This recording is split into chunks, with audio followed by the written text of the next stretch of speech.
국민 앵커 백운기, 정확한 분석, 날카로운 시각. 백운기가 하면 다르다. 여러분 안녕하십니까, 백운기입니다. 서울 강서구청장 보궐선거가 치러지고 있습니다. 투표율이 얼마나 나올까요? 사전 투표율은 22.64%로 역대 지방선거와 재보궐선거 통틀어서 최고 기록을 세웠는데요. 과연 민심이 어떻게 나타날지 오늘 저녁 8시까지 투표를 하니까요. 자정쯤이면 결과가 나올 것 같습니다. 이번 보궐선거는 왠지 승부보다 투표율에 더 관심이 많이 가는데 왜 그럴까요? 오늘 네 분 패널과 함께 이번 선거 의미 짚어보도록 하겠습니다. 생방송 백운기의 정치본색 출발합니다. 프리미엄 피트니스 브리티시 클럽, 서울 강서 최고급 시설, 합리적 가격과 고품격 서비스, 스픽스가 직영하는 피트니스 클럽. 브리티시 클럽은 당신의 건강을 가장 먼저 생각합니다. 서울 강서 브리티시 클럽 02-3664-9998. 예, 오늘 함께 하실 네 분 패널 소개하겠습니다. 곽양우 남자님이 이런 글을 올려주셨네요. 앵커님 안녕하세요. 저는 오늘 처음으로 라이브 방송을 보려고 마음먹고 방송 대기하고 있습니다. 좋은 토론 부탁드립니다. 언제나 녹화로만 보았는데요. 오늘 화끈한 토론 부탁드립니다. 혹시 오늘 신인규 변호사 나오나요? 네, 나옵니다. 신인규 변호사부터 소개할까요? 오늘은 저쪽부터 갑시다. 신인규 정바세 대표, 정당 바로 세우기 대표 신인규 변호사. 바로 세워지고 있습니까? 예, 너무나도 이렇게 또 안척을 해주셔서 너무 감사드리고요. 저희도 지금 열심히 활동하고 있고요. 이제 오늘도 저희가 시국 강연 토론회도 준비하고 또 거리 버스킹도 하고 있기 때문에 국민의 민심과 함께하기 위한 노력 더 열심히 하도록 하겠습니다. 감사합니다. 예.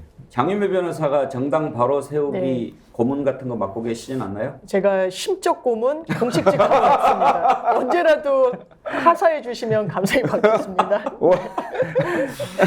예, 김유정 전 민주당 의원, 김철근 전 국민의힘 당대표 정무실장 함께합니다. 어서 오십시오. 네, 안녕하세요. 김장 자매 차린 형제 나오는 수요일 기다리는 우리 시청자님들이 참 많으시죠. 김철근 실장한테 오늘 좀 질문이 많이 갈 것 같습니다. 그래요? 강서가 지역구시니까. 네, 좋습니다. 예. 뭐든 물어보십시오. 징계 중이지만. 유일하게 투표하신 분이에요. 그렇군요. 네네네. 그러시네요. 이번 선거에 강서구민이라. 예, 네. 인증. 야. 그거. 이거는 괜찮죠? 네. 괜찮죠. 예, 이건 투표했다. 예. 네. 어디 찍었을까? 정말 궁금하네요. 진짜 궁금합니다. 비밀 투표니까. 근데 정말 궁금하네요. 국민의힘 당대표 정무실장인데 어디 찍었을까? 그것도 참 궁금한 것도 이상한 일입니다. 그렇죠? 예. 투표율이 궁금한데 혹시 지금 좀 확인이 됩니까? 지금 그 구청에서 집계한 걸로 보면요. 11시 현재인데요. 지금 오늘 투표율은 9.38%. 현재 예. 9.38. 예. 예.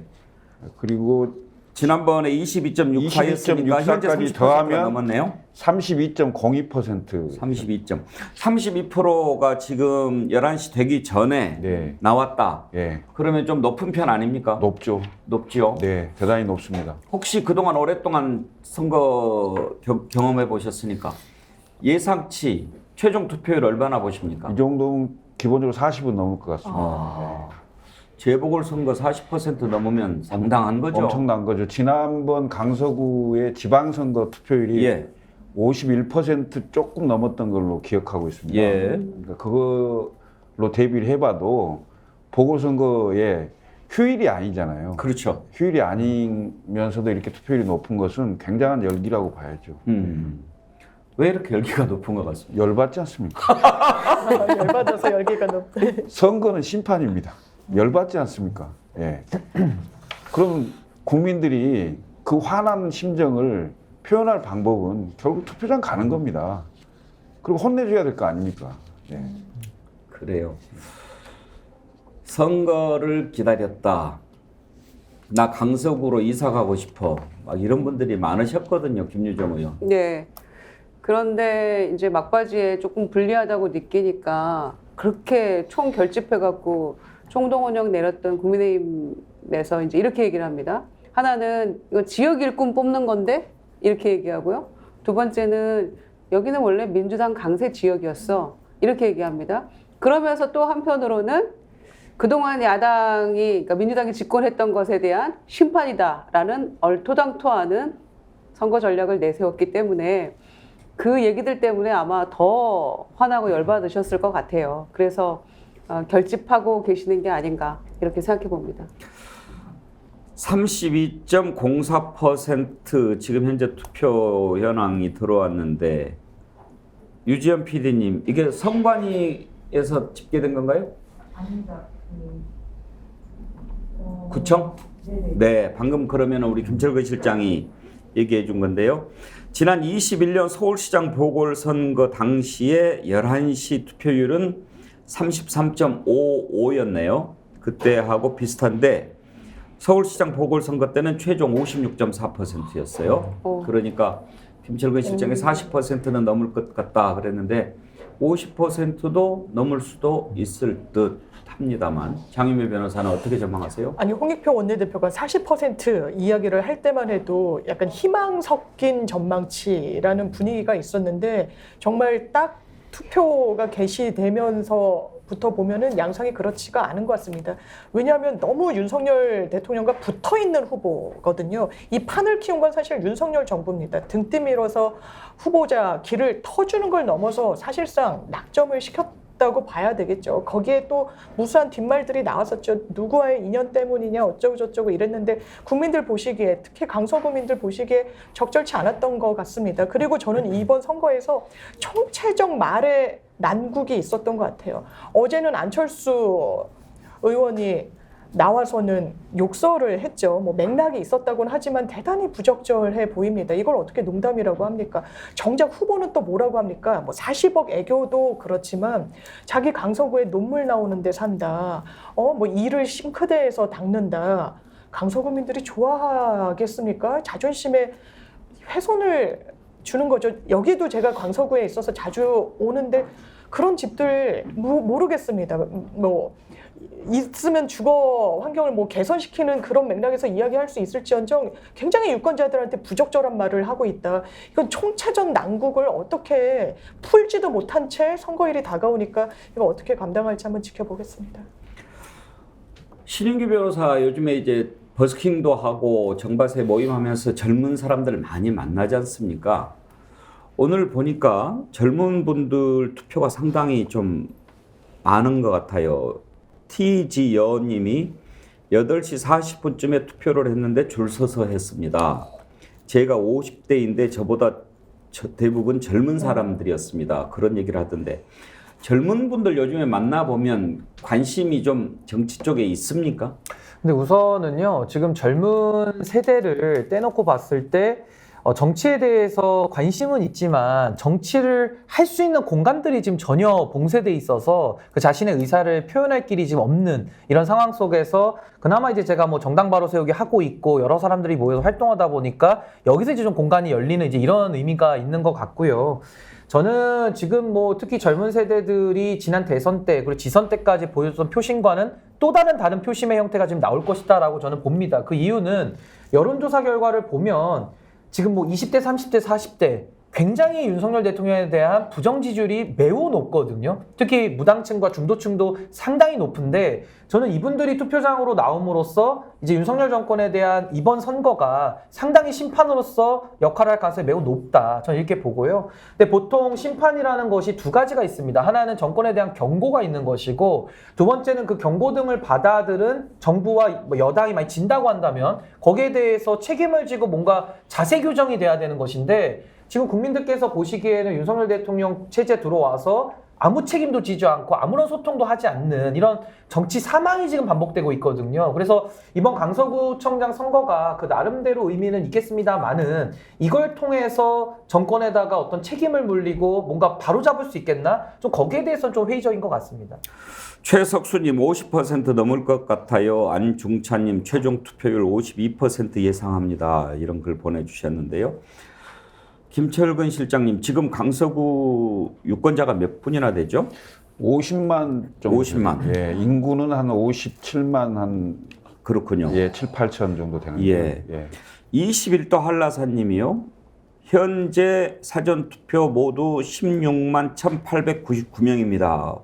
우리 숫자 메시지에 달인 21도 한라사님이 아주 귀한 정보 주셨는데 16만 1,899명. 아마 이 숫자는 바로 이렇게 확인이 되는 모양입니다. 자, 왜 이렇게 투표율에 관심이 높을까요?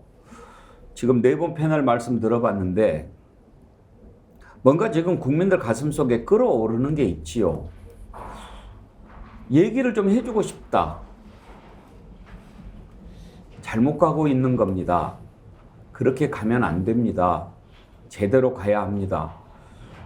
그래서 이제 여론조사 같은 것을 통해서 의견을 밝히는데 여론조사는 기간마다 들쑥날쑥이고 정말 저렇게 맞나 고개를 갸우뚱거리게 하는 여론조사도 많고 또 그렇게 해서 여론조사가 40%도 안 나온다고 계속 얘기를 한들 듣지도 않고 어디 이상한 중소기업 이런 데서 나온 여론조사 이게 진짜 여론조사지 이런 얘기나 하고 그러니 국민들이 얼마나 답답하겠습니까? 그래서 부인할 수 없는 결과 그게 바로 선거로 나타난 민심 아니겠습니까? 그래서 이번 투표율이 얼마나 나올까 얼마나 많은 사람들이 제대로 민심을 보여줄 수 있을까 이런 것 때문에 그렇게 기대를 많이 하고 있는 게 아닌가 싶습니다. 그런데요,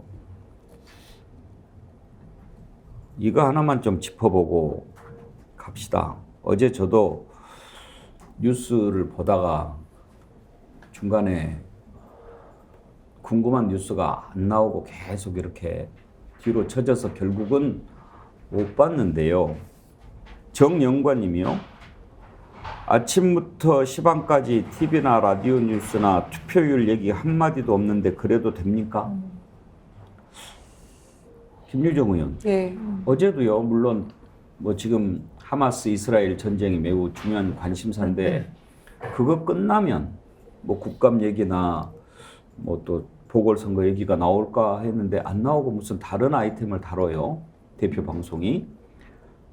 그 다음에도 안 나와요. 그 다음에도 안 나와요. 그 다음에도 안 나와서 결국은 야구 봤어요. 근데 좀 이상하지 않아요? 뭘까요? 이동관 방통위원장의 힘인가요? 알 수가 없는데 이제 연휴 때 같으면 이 보궐선거, 구청장 뽑는 보궐선거에서 뭐 언론의 주목도가 크게 높지는 않았습니다. 보통 때 같았으면. 그런데 이번 선거는 그 양상이 다른 선거 아닙니까? 그러니까 국민적 관심도가 가장 높은 그 역대 재보궐선거 중 가장 높은 선거일 뿐더러 대선 2라운드에 준할 만큼 그 여야가 정말 총력전을 벌이고 있는 그런 선거이기 때문에 관심도와 주목도가 높을 수밖에 없는데 여당에 불리하니까 언론이 애써서 외면하고 있는 게 아닌가. 그렇다면 이동관 방통위원장의 힘이 보이지 않는 손이 작동하고 있는 게 아닌가 이런 생각마저 들게 하는 그런 모습이라고 생각합니다. 그래서 지금 거의 무슨 여당의 중진들 뭐 총동원해서 뭐 선거운동 하고 있었고요. 그리고 민주당도 또 최선 다해서 열심히 했죠.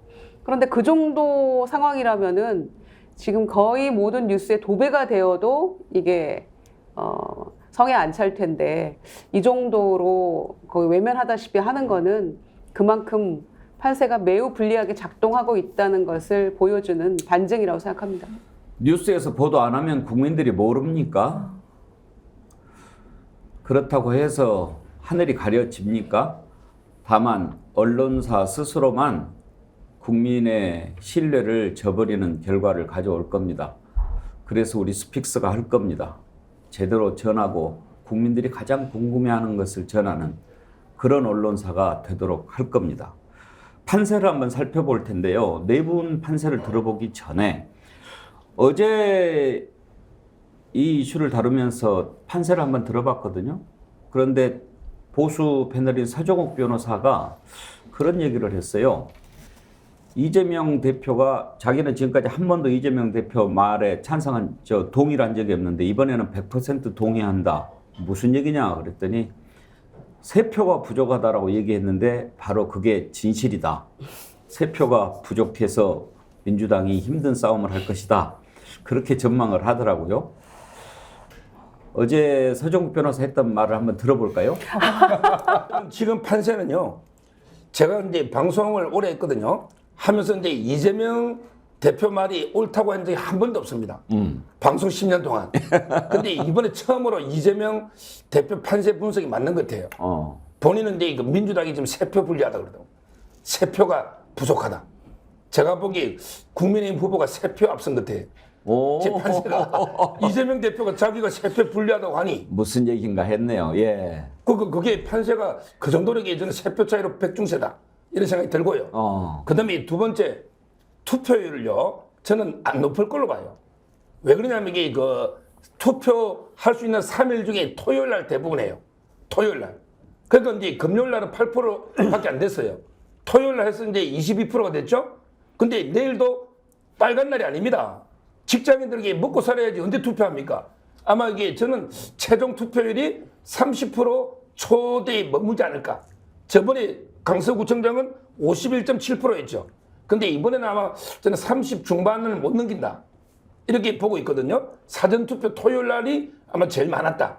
이렇게 보이고요. 그 다음에 사전투표가 높은 게 여당이 유리하다, 야당이 유리하다 이거는 판단할 수 없다. 과연 이게 어느 청이 많이 왔느냐? 60대 이상의 어르신들, 보수청이 많이 왔느냐? 아니면 이게 40, 50대, 20, 30대 야당 지지층이 많이 왔냐? 이거는 이제 까봐야 하는 거예요. 예, 어제 서정국 변호사가 한 얘기 들어봤는데요. 최종 투표율이 30% 초반 나올 거다. 이건 이제 이미 틀린 이미 전망이 틀렸죠. 됐고, 투표 결과 한 3표 차이 정도 백중세가 될 거다. 이렇게 전망했는데, 신인기 변호사 얘기부터 들어볼까요? 우선은 이제 서정욱 변호사님이 당심을 대변한다고 한다면 이제 저 같은 사람은 민심을 대변하죠. 그 이유가 뭐냐면요. 저는 오늘도 마로니에 공원에 나갑니다. 오늘도 3시에 나가서 시민들을 만나거든요. 그 시민들 제가 선택해서 만납니까? 그냥 불특정 다수를 불시에 가서 남녀노소 불문하고 얘기를 들어요. 그럼 거기서 이제 저를 바라보는 눈빛은 매우 다양하죠. 누군가는 응원을 보내고 누군가는 또 이상하게 쳐다보는 분도 있고요. 그러니까 저는 서정욱 변호사님이 하시는 말씀은 정말 우리 국민들의 매우 그 전체 중에 매우 소수의 의견을 지금 저렇게 방송 나와서 얘기를 하시는 거거든요. 그래서 저는 정확도가 매우 떨어진다는 것이고요. 핵심은 이거 아닙니까? 선거라는 것이 정치인들에 대해서 이제 때리는 건데 과연 이것이 정부 여당에 대해서 이번에 민심의 회초리냐 아니면 이번에는 민심의 몽둥이냐 이제 둘 중에 하나거든요. 제가 볼 때는. 그렇다면은 보통 우리가 구도 인물 바람 얘기하는데요. 구도 먼저 보면요. 윤석열 정권 들어왔고 정부 들어와서 김기현 대표 체제를 3월 8일에 세웠습니다. 지금 8개월 지났거든요. 여기에 대한 심판을 지금 하는 겁니다. 이 8개월에 대해서. 그럼 8개월 동안 뭐 했느냐? 윤석열 대통령이 여러 가지 민생 실정들은 뭐 나열하면 끝이 없고요. 가장 대표적인 것이 반국가 단체, 반국가 세력입니다.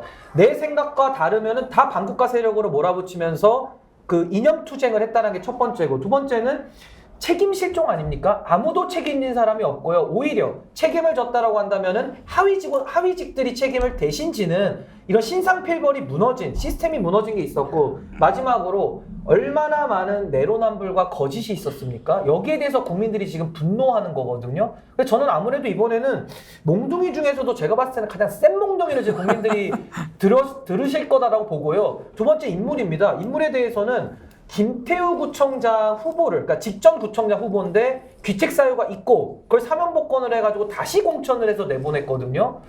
이거는 제 상식에서 보면요, 선거를 지더라도 매우 큰 차로 지고 싶을 때 할 수 있는 공천인 겁니다. 근데 이렇게 공천을 해놓고서 국민을 얼마나 우습게 보면 이러고서도 박빙이라고요? 이거는 저도 제가 볼 때는 매우 아주 혼쭐이 날 수 있도록, 정신이 바짝 들도록 아마 국민들이 메시지를 지금도 만들고 계신다. 전 그렇게 봅니다. 그 서정욱 변호사가 착각하고 있는 게 있어요. 그러니까 그 60, 70대 어르신들이 국민의힘만 지지합니까? 아마 그분들 가운데에서도 민주당 또 지지하는 분 굉장히 많으실 거고요. 이 정권 심판 좀 제대로 해야 되겠다라고 마음 먹은 분들 굉장히 많을 거라고 생각합니다. 그래서 그분들의 투표율이 높아진다고 이 국민의힘 표다 착각이고 오만이라고 생각하고요. 이번 선거는 이 민심의 활화산이 폭발하는 그런 선거라고 생각합니다. 그래서 지금 1년 5개월 된 이 정권이 이태원 참사, 여름 수해 참사, 잼버리 참사, 인사 참사 네 개 정도 크게 그 참사가 이어지고 있고요.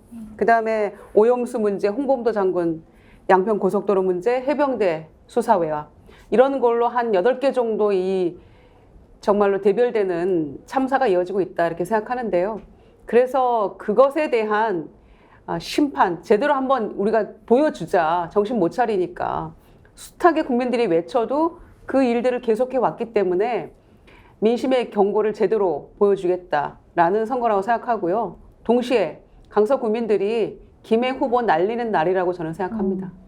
장윤미 변호사는 어떻게 판세를 보십니까? 저는 아마 2자릿수 차로 민주당이 이기지 않을까 싶습니다. 처음에는 뭐 한 15%까지 격차를 내면서 이기기는 어렵지 않겠느냐라는 전망이 있었지만 지금 흘러가는 분위기가 사뭇 다른 것 같습니다. 지금 말씀 주신 대로 김행이란 변수가 있죠. 그렇다면 거기에 대해서 떳떳하게 하고 있느냐.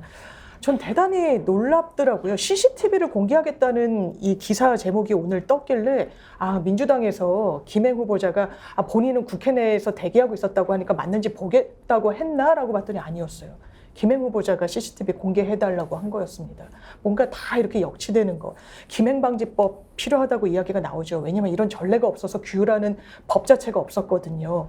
그러니까 국민의힘이 뭘 만들겠다고 하시는지 아십니까? 여가의 위원장이었던 건인숙 방지법 만들겠다고 합니다. 완전히 정치적 꼼수입니다.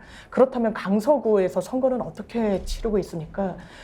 김태우 후보자가 이거는 심판론이 작동하는 선거다라고 해서 그런지 그 심판론을 꺼내들더라고요. 어떤 심판론이냐면요. 보복 판결에 대한 심판론이라고 이야기했습니다. 나에 대해서 유죄 판결이 나온 대법원 판결은 보복 판결이니 이걸 심판해야 된다는 취지였어요. 어제 국감에서도 이 부분에 대한 질의가 나왔습니다. 법원 행정처장, 법관 출신입니다. 그럴 수 없다라고 합니다. 법원의 판결은 심판과 투표의 대상일 수 없다라고 이야기합니다. 사법부까지 훼손하고 상권 분립의 원칙을 아주 무너뜨리면서 지금 이 국정 운영을 하고 있는 부분에 대한 오늘 심판이 내려지는 날이고 그 격차는 상당할 겁니다. 이제 김철근 실장께 좀 물어보겠습니다. 이제 서정욱 변호사가 저렇게 얘기를 했을 때 저는 이제 그 마음은 좀 읽을 수 있었어요. 그래 뭐 그렇게 되기를 바라겠지. 그리고 요즘에 이제 막 국민의힘에서 나오는 얘기가 일개 지역구청장 뽑는 건데 뭐 이렇게 이제 의미를 평가절하하기는 합니다만 실제로 아까 뭐 말씀도 하셨는데 국민의힘을 평소에 지지했던 사람들도 좀 이거는 아닌데 그런 생각들 많이 하지 않습니까? 많이 하죠. 네.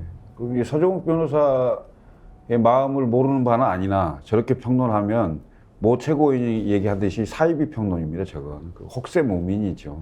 있는 사실대로 얘기를 해줘야 되거든요. 기본적으로 평론이라 하면 대통령을 두둔하거나 여당을 두둔하고 싶은 마음이 있겠지만 그렇다고 사실을 가릴 수는 없잖아요. 근데 보면요, 그 사실 민주당이 강한 지역은 맞습니다. 여기가 대대로 구청장 그리고 국회의원 세 명이 다 지금 민주당이고요. 지난번 총선 때 17.87% 평균 17.87% 정도 졌고요. 제가 제일 많이 졌는데 강서 부영 같은 경우는 23% 정도 졌습니다. 그리고 강서을이 조금 덜 졌는데 한 13, 4%, 갑이 한 17% 정도 졌단 말이죠. 근데 지난번 총선 때보다 분위기가 더 안 좋습니다. 더 안 좋은 상황이에요. 그런데 이제 보궐선거라는 특성이 있지 않습니까? 거당적으로 양당이 다 같이 집결하고, 그 다음에 막 조직 동원하고, 그 다음에 막 전화들 막 하고, 그래서 이제 대결집을 하는 상황이 되기 때문에 진영 대 진영으로. 그래서 평상시의 선거하고 약간 다른 지점들이 있을 수 있는 거죠. 그런데 근본적으로 저는 이번 선거는 대통령의 얼굴로 치르는 선거입니다. 여당 같은 경우는. 그리고 이게 귀책 사유가 있는 후보가 본인 해당자가 직접 나왔어요. 그런 전례는 거의 없습니다. 대부분 그 해당자가 아닌 그 해당자에 속해 있는 정당이 후보를 내더라도 다른 사람은 보통 냅니다. 그런데 당사자가 직접 나왔어요. 그것도 법원 판결을 받은 지 3개월 만에 대통령의 사면복권을 받아서 나왔습니다. 그래서 이건 대통령이 직접 후보를 내는 거하고 마찬가지 효과거든요. 그러니까 대통령 얼굴로 치르는 선거고 직접 그 이해 당사자였던 그 전 구청장이 직접 후보로 나왔다는 점이 굉장히 이례적인 거고요. 그리고 이게 지금 이제 우리 국민의힘의 그 지도부가 일부 지도부가 얘기를 하잖아요. 그 뭐 230개 중에 하나의 그 기초단체장에 불과한 선거다. 그러면 그거에 걸맞게 선거를 해야 되겠죠. 예를 들면 여당 같은 경우는 결국은 심판론과 책임론이 나올 거기 때문에 이게 지역선거의 성격을 갖도록 그 선거를 관리하고 전략을 짰어야죠. 근데 그게 아니고 완전 심판론에 불을 붙는, 기름에 불을 붙는 그런 형국으로 결국 여당이 오히려 그렇게 만든 선거가 됐어요. 예. 그렇죠. 일개 구청장 선거를 누가 이렇게 판을 키웠습니까? 그렇죠. 그러니까 만약에 국민의힘이 지금 와서 일개 구청장 선거, 지역 단체장 선거라고 얘기를 하려면 그야말로 그 일개 지역 구청장, 단체장 선거에 걸맞는 후보를 공천을 했어야죠. 맞습니다. 예. 그런데 바로 직전에 그 문제가 생겨서 그 사람 때문에 다시 치르는 선거에 후보를 공천한다는 그걸 떠나서 김태우 후보가 누굽니까? 대통령이 사면 복권을 시켜준 후보 아닙니까? 맞습니다. 그리고 사면 복권 시켰을 때부터 강서구청장에 공천할 거다라는 얘기가 나오지 않았습니까? 그래 놓고 이제 와서 일개 구청장 하면 이거를 뭐라고 이야기해야 되나요? 언어도단, 어불성설, 적반하장, 양두구육 어떤 표현이 맞는지 모르겠어요. 제가 그 어제 아니 페이스북에 내가 마무리를 할게요. 네. 예. 그 제가 이제 강서구청장 선거가 생겼을 때 세 가지 조건을 맞는 후보를 공천했으면 좋겠다라는 얘기를 했어요. 국민의힘의 후보로. 왜냐하면 이게 그 강서구 전체의 바닥을 좀 보면서 여기서 승리가 가능하거나 적어도 박빙 선거를 할 수 있는 후보를 내야 된다. 이런 건데 결국 강서가 그 판세가 뒤집히게 된 게 오세훈 보궐선거 때 판세가 처음으로 뒤집혔어요. 근데 그때 뒤집힌 가장 결정적인 이유는 20, 30대입니다. 그리고 호남표입니다. 그러면 이 20, 30대와 호남표와 중도 표심을 움직일 수 있는 후보를 선택을 해야 된다. 그리고 두 번째, 선거운동을 거당적으로 하려면 적어도 이준석과 천하용인이 와서 선거운동을 할 수 있는 그런 후보를 선택해야 된다. 세 번째, 강서가 정치적으로 굳이 지역 기반을 따진다면 호남 기반이 가장 셉니다. 그러면 호남 기반의 그 민주당 표를 적어도 상쇄시킬 수 있을 만한 후보를 선택해야 된다. 이 세 가지 조건의 후보를 제가 얘기를 했습니다. 예. 만약 그렇게 됐다면 지금 상당히 박빙 선거를 했을 겁니다. 그런데 정반대의 후보를 선택했습니다. 그럼 결국은 그래놓고 일개 구청장 선거, 그 다음에 젖잘싸 벌써 분위기 만들고 졌지만 잘 싸웠다? 진 거죠. 무슨 잘 싸워요, 잘 싸우기는. 잘 싸웠는지는 모르겠고 그 잠깐만요. 신영기 변호사 말씀 듣기 전에 김철근 실장 얘기 나온 김에 궁금한 거 하나 좀 물어보고 갑시다. 아까 이준석 대표 뭐 지원 유세 그런 얘기도 했는데 최근에 김철근 실장한테 전화가 왔다 이런 기사를 봤어요. 맞습니까? 전화가 온 건 아니고요. 예. 그 우연한 기회에 커피숍에서 그 핵심 관계자들을 제가 만나려고 만난 게 아니고 그분들이 저를 지나가는 사람을 붙잡고 김철근 위원장님 그 뭐 드릴 말씀 있다고 예. 얘기를 해보라. 그랬더니 우선 저보고 좀 도와달라고 하길래 저는 지금 당원권 정지 상태다. 근데 저한테 선거를 얘기하는 건 좀 너무 염치 없는 일 아니냐. 그렇죠. 네. 얘기했더니 그러면 이준석 대표 얘기를 하는 거예요. 거기서 이준석 대표가 좀 선거운동 할 수 있도록 설득을 좀 해달라 그래서 아니 이준석 대표도 당원권 정지 상태고 그다음에 이 선거는 대통령의 얼굴로 치르는 선거인데 그리고 여러분들이 그 얘기를 꺼낼 만한 건 아니다. 참 염치도 없네. 하시려면 대통령을 설득해서 대통령께서 얘기하도록 해라. 그럼 먼저 징계를 풀든지. 만약에 당원권 정지 중에 나와서 유세하면은 제명감 아닌가요? 그러게요. 이제 그러고 나서 이제 그 캠프 관계자들 얘기였고요. 이름은 밝힐 수 없습니다만 당의 고위 그 당직자가 이제 별도로 또 따로 그 시간 말고요. 가장 최근에 전화가 왔어요. 그건 전화가 왔어요. 전화가 와서 좀 늦긴 했지만 이준석 전 대표가 좀 오실 수 없겠냐. 그래서 뭐 내가 전달은 정확히 하겠다. 그렇지만 뭐 아시지 않냐. 지금 이 상황에서 나올 수 있는 건 아니지 않느냐. 이렇게 얘기를 한 적이 급하긴 급한 모양이네요. 그런 거를 전문 용어로 추태라고 하죠. 한자로. 제가 붙여서 몇 초만 말씀드리면요. 그래서 이렇게 명분 없는 후보를 내세웠잖아요. 그런데 그 직전까지는 김기현 대표는 무공천 원칙을 고수했었죠. 우리 후보 안 낸다. 인터뷰도 그렇게 말했었죠. 그런데 누가 후보를 냈습니까? 우리 다 알고 있잖아요. 그런데 용산에서 최근에 이렇게 얘기한다는 겁니다. 용산에서 공천했다는 증거 있어? 이렇게 얘기한대요. 이렇게 염치 없고 오만합니다. 근데 저는 제가 아까 어떤 말씀 드리려고 했냐면 저는 사실 정치에 오래 입문하지 않았기 때문에 그냥 자유한국당하고 국민의힘밖에 비교 대상이 없습니다. 근데 자유한국당 시절보다 더 심하게 지금 재현하는 자유한국당이 되고 있어요. 더 심각한 수준으로요. 그래서 제가 5가지를 잃어버렸다라고 어제 말씀을 드렸었는데 첫 번째가 유능함을 잃어버렸습니다. 유능함을 잃어가지고 지금 무능의 극치를 보여주고 있는 이 정부와 여당의 실력. 이게 첫 번째고요. 두 번째는 양심이 없어졌습니다. 양심이. 그러니까 옛날부터 좀 뻔뻔하고 좀 이럴 때에 대해서 보수가 좀 중심을 잡고 그래도 좀 책임지는 역할을 했는데 지금 양심을 잃어버렸고요. 세 번째는 미래를 잃어버렸습니다. 불과 2년 전에 대선 이기고 지선 이기고 그때까지만 해도 미래 세대들이 투표를 해줬기 때문에 이겼거든요. 근데 지금 미래를 완전히 잃어버렸고요. 네 번째가 정신을 잃어버렸습니다. 정신을. 그냥 뭐 공천만이 먼저다 이래가지고 국민도 온데간데 없고 그냥 다 자기 공천만을 위해서 목숨 걸고 있는 이 정신줄을 놓아버린 지금 이 현실 속에서 결국 민심을 잃어버린 것이죠. 그래서 저는 이번에 박영선 후보와 오세훈 시장이 보궐선거에서 2021년도에 붙었을 때 오세훈 시장이 57%, 박영선 후보가 당시 39% 얻었거든요. 그게 18% 차이가 났습니다. 전 이번에 투표율이 40% 넘느냐 여부, 전 당연히 넘을 거라 보고요. 가장 중요한 것은 김태우 후보가 40%를 얻느냐 못 얻느냐입니다.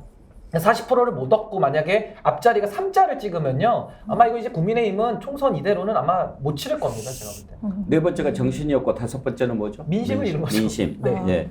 유능, 양심, 미래, 정신, 민심 잃어버린 5가지.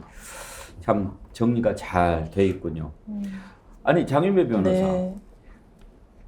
지금 막 일부러 폄하하고 막 그러는데 참 우습지도 않아요. 그러려면 그런 말을 하지를 말든지. 왜냐하면 김기현 대표가 김태우 후보를 뭐라고 소개하냐면 대통령하고 바로 통하는 후보다. 네. 한라인이 있다.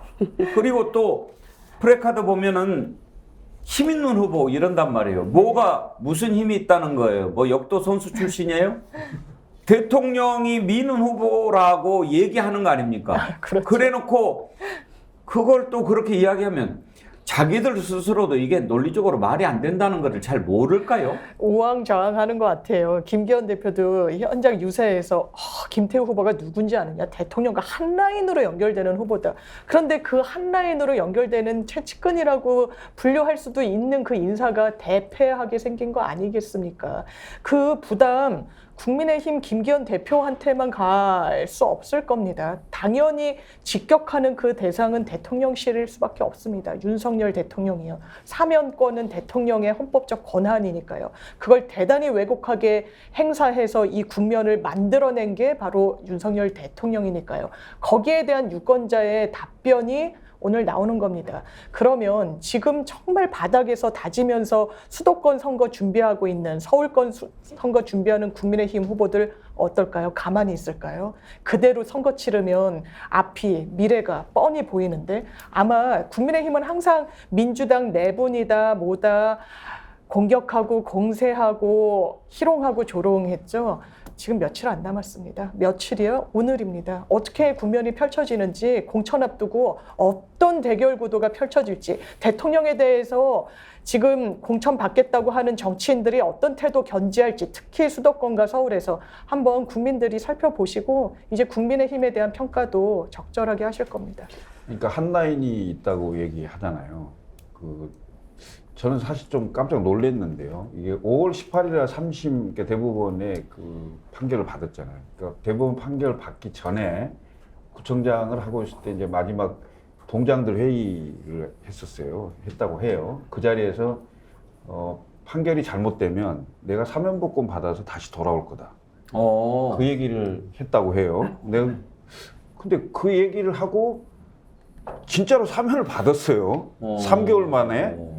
그리고 이제 한라인 얘기를 하는데 이제 김태우 구청장이 대통령께 직접 뭔가 얘기를 했다고 해요.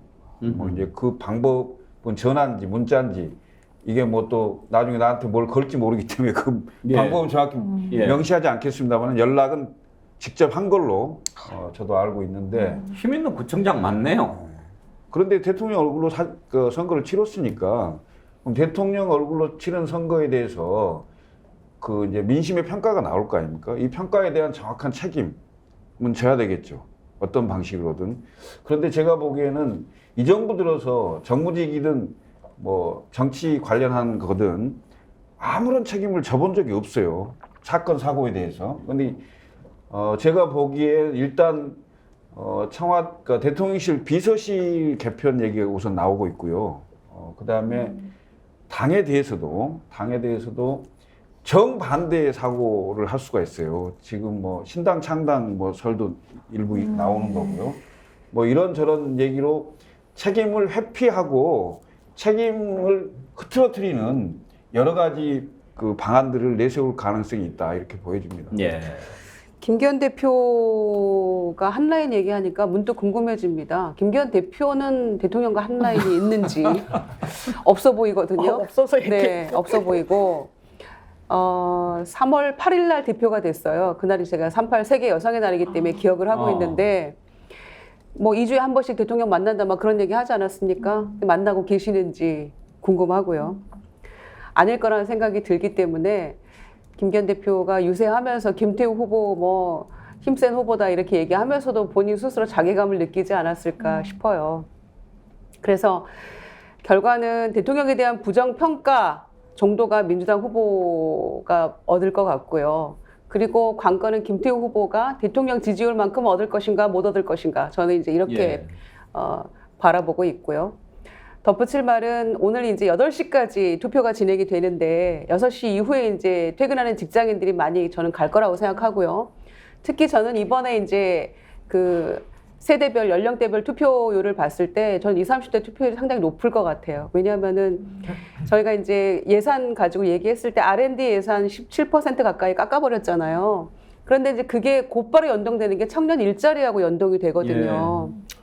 그래서 뭐 MZ 세대를 위해서 뭘 어떻게 하겠다라고 했던 대통령 얘기는 다 공허한 외침이 되고 오히려 청년들 일자리 뺏고 청년들 죽이는 정책만 지금 하겠다는 거거든요. 그래서 어제도 이제 그 과학도들이 국회 가서 막 피켓팅하고 데모했거든요. 집회하면서 했던 얘기가 시료 살 돈이 없어서 지금 우리들 다 쫓겨나게 생겼다. 일자리가 없어지고 있다.